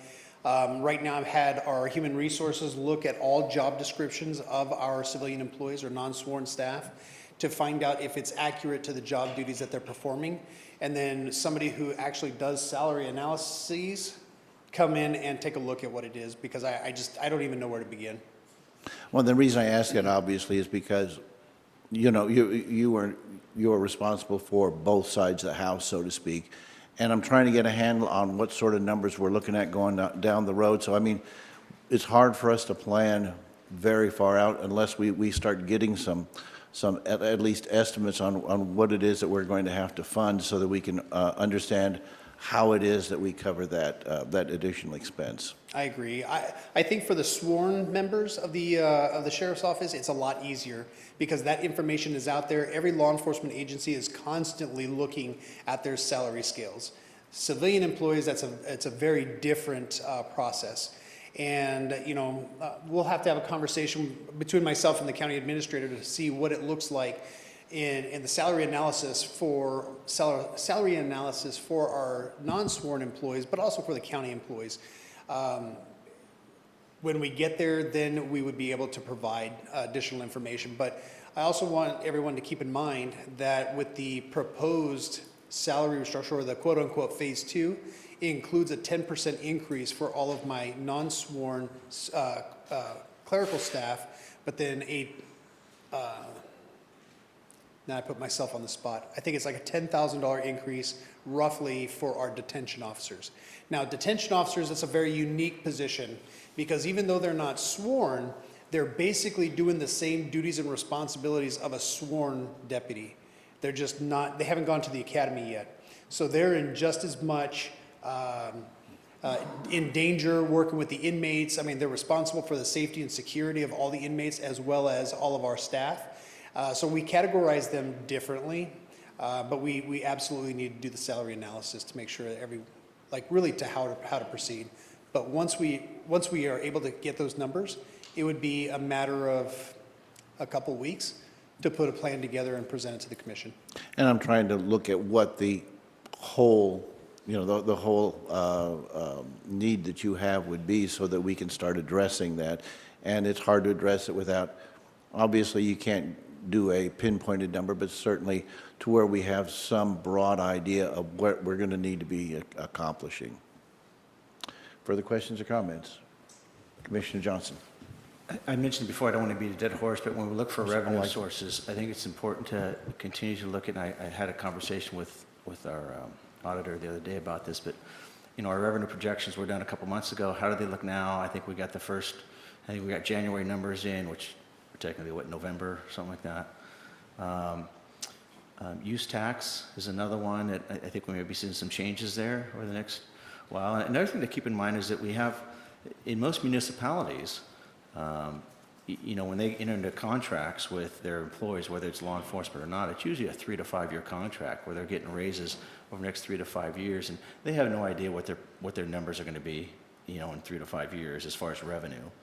But they're locked into that, and that's just a gamble that you take, and they make it happen. And I think I'll just leave it at that. Well, and I don't disagree with you, but I will say when those cities enter into those contracts, they do have their forecast on what they think their revenues are going to be, because they're doing on-trend analysis. And I would say probably most of those municipalities have a larger fund balance as a reserve. Should their annual revenues not come in, then they sort of have a nest egg that they can pull from. But, the auditor and I have talked about revenues too, and I think, and certainly we can call Victor up here to talk about the analysis on that he's very comfortable. Again, not knowing where we're going in with the recession. And yes, we would say that our sales tax in '22 came in great. And remember, use tax isn't allocated to capital and not to operating. But our sales tax did come in well, which was great, because that's what helped us pay for the implementation of the wages for the sheriff's office that we had used CARES money for, right? And so that helped us, and we know now that's allocated for those funds to pay for that. So, vacancy savings is another one, although in our long-range forecast, when you looked at those charts about, revenues below expenditures, that included our trend line, which included accounting for vacancy savings for positions that we typically had. No agency, no organization is 100% staffed, even in the best of times, right? Because you have people leaving and coming and going all the time. So there's always some amount there that you can kind of anticipate on in your budget. You mentioned the use tax, it's for capital and not operations. If use tax increases, and there's significant increases in use tax, can that change? Does it have to be for capital? Absolutely, and that will be, because we are seeing use tax typically, it seems to be growing more than our brick and mortar stores are. And at some point in time, that will be a discussion for the commission of philosophical, right? That, how much percentage do you want to go, and does some of it go into operating? Remember, though, that's how we fund not only our capital equipment and our buildings, but our roads and bridges. And so again, how do you prioritize those projects? And so I know that that's an important aspect that the commission is wanting to accomplish is, addressing road and bridge, and then we have parks. So that's a philosophical discussion as that continues to grow that we'll have with the commission about, do you still want 100% to go into different capital, or do you want X percent to go to capital and some go to operating? So what you're really looking for tonight is a number. You want to I know am kind of a giving us direction of a something. number, and so you guys can start crunching some numbers and figure out what's doable, Right. what it's going to take. Yeah, I mean, yes. Yeah. Commissioner Thompson. There we go. I'm going to turn my mic on. Thank you. So I will say, I'll start by saying that it's interesting having the expanded commission there's 6 other people. So if you wait long enough and you just listen, most of your questions you're going to ask are going to be answered. So I like the fact that we were able to talk about sustainability. We got your input a little bit on a good ground number where to begin with looking at for numbers. And I do like the option of maybe starting at 48, see what that looks like, and then moving on maybe in July once we know what kind of our numbers look like, if we can give a little bit of a bump there. So I will say I'm a huge supporter of law enforcement, and I will stand by them. And I don't think it's asking a lot to make sure that they have competitive pay here in Clay County to do an important job in keeping our community safe. So I feel confident that we can look at the budget and maybe we can come up with something for them to make make it better. But some of the numbers are a little scary, and I want to make sure that we can keep it sustainable and we don't have to go back on them and go back to trending the way we used to in Clay County before some of us sat up here. So that's all I have to say. Commissioner Withington, I think you had a question? Do you know when the last time we had a salary analysis for the county was? I would ask Kim if she, or Victor, when there was a true pay compensation study. Yeah, 2010. Did, and who, Hay did it? Oh, okay, yeah, 2010. And so, you know, which is one of the things, you know, I might remind the three commissioners when you had the retreat, that was one of the things on my list for you all to consider, because I do believe that the county needs to do a true compensation and classification study. And do we have that budgeted for this year? No, we do not. That would be a consultant, and as large as the county is, and as if the most recent was of 2010, you know, I would say that would be $200,000 to do that study. Okay. And I like the 50, so I would like to, if the rest of the commission is on board, I'd like to see a plan for the 50,000 for next week. 50? Yeah, that's where I'm at. Thank you. That's exactly where I was going to go, was to say that if we've got a lot of the comments out of the way, we are going to need to express some kind of a consensus to staff so that they can then drill down, because they've got 4 options there, and we need to give them probably a little bit more focused direction. I think paring it down to at least 2 plans that we can look at is probably the best we should do. I mean, it'd be nice to say, you know, plan A, plan B, whatever. But I think if we can give the staff some consensus and instruction on this, I think that is that's probably what we need to be concluding, at least as part of the discussion, with, so that they can then go forward and present us at the next meeting with a little bit more of a drill down on the data, plus that gives staff a chance to be thinking about where we draw these monies from, because that's something that we've not discussed a lot. We've discussed somewhat, but that is really going to be the question that needs to be asked. In my opinion, I like the recommendation that was forwarded by Commissioner Thompson, in that I think, and correct me if I'm wrong, but you were talking about, let's go ahead and do the 48 and see if we can do the 50 once we get the data from some of the numbers that I think the administrator was talking about. Is that a fair representation of what your thoughts were? I'm very happy with that as an option as well. I wouldn't mind seeing the options for if we continue to 48 and also for the 50. I don't want to add extra work to staff, and I know it's budget time and we are at the final hour here, but I think more options in that realm, the better. And I'd love to be able to give our deputies a little bit more if we can, if it's feasible and we have enough revenue coming in. So consensus, if that sounds good, let's go just kind of around the table and see what everybody's thoughts are, and then try to come to a consensus to instruct staff. So Commissioner Withington. Yeah, I'm at 50. 50? Okay. I don't think there's a problem with looking at both the 48 and the 50, but I strongly lean towards the 50. Commissioner Wagner.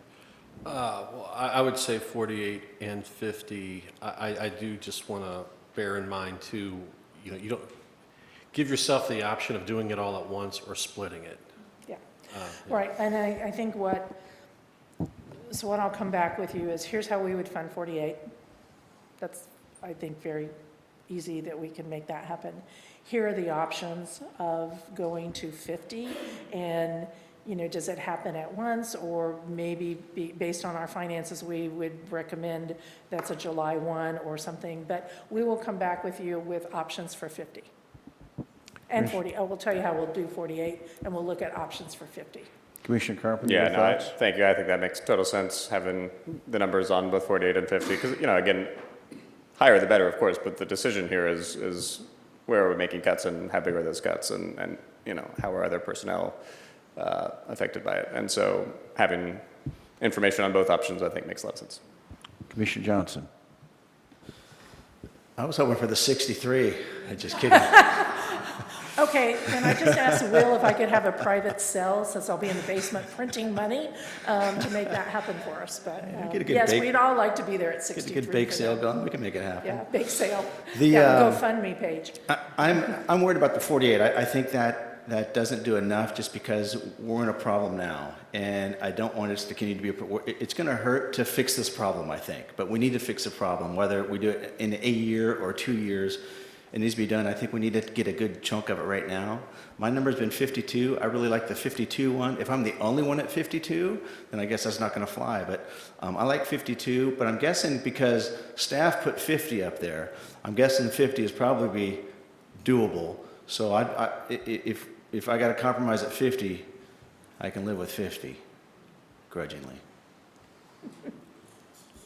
The sense I get from the commission, and please correct me if I'm wrong, is that we are gravitating towards the 48 and the 50 with the possible splitting of the two, but I think that's kind of where we're looking. Does that give you enough information to go forward? We do. Is that, does that comply with what everybody perceives to be the consensus of the commission? Very good. If you need, but you need, that gives you enough instruction to do what you need to do. It does, and then I will just close with, we appreciate receiving questions from commissioners and did provide to you Q&As. We've sent out 2.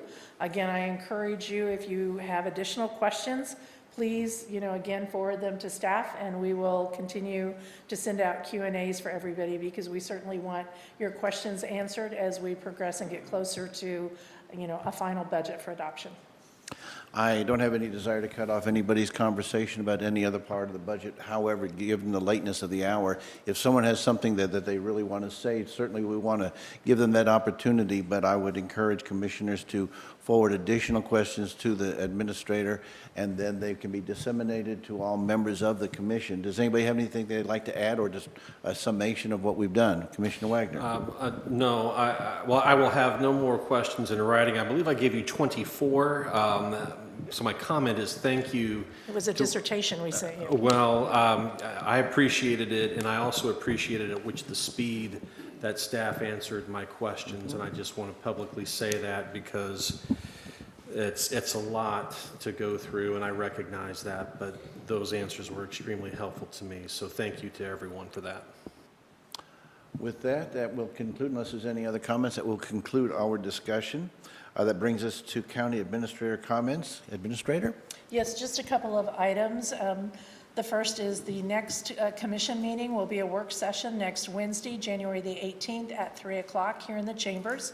And also want to announce that county offices will be closed Monday, January 16th in observance of Martin Luther King Day. Thank you. Very good. That brings us to commissioner comments. I will just go around the table and see if anybody has any short comments. Commissioner Withington, we'll start with you. Commissioner Wagner? Commissioner Carpenter? No comments, thanks. Well, I'm not going to break this streak. I have no comments either. So that brings us to reports. Administrator? Yes, included in the agenda packet was the auditor's cash balance monthly report for December 2022. Thank you. If any commissioners have any difficulty accessing that, certainly let the administrator know, but I believe everybody can access that quite easily. That brings us to recess and adjournment.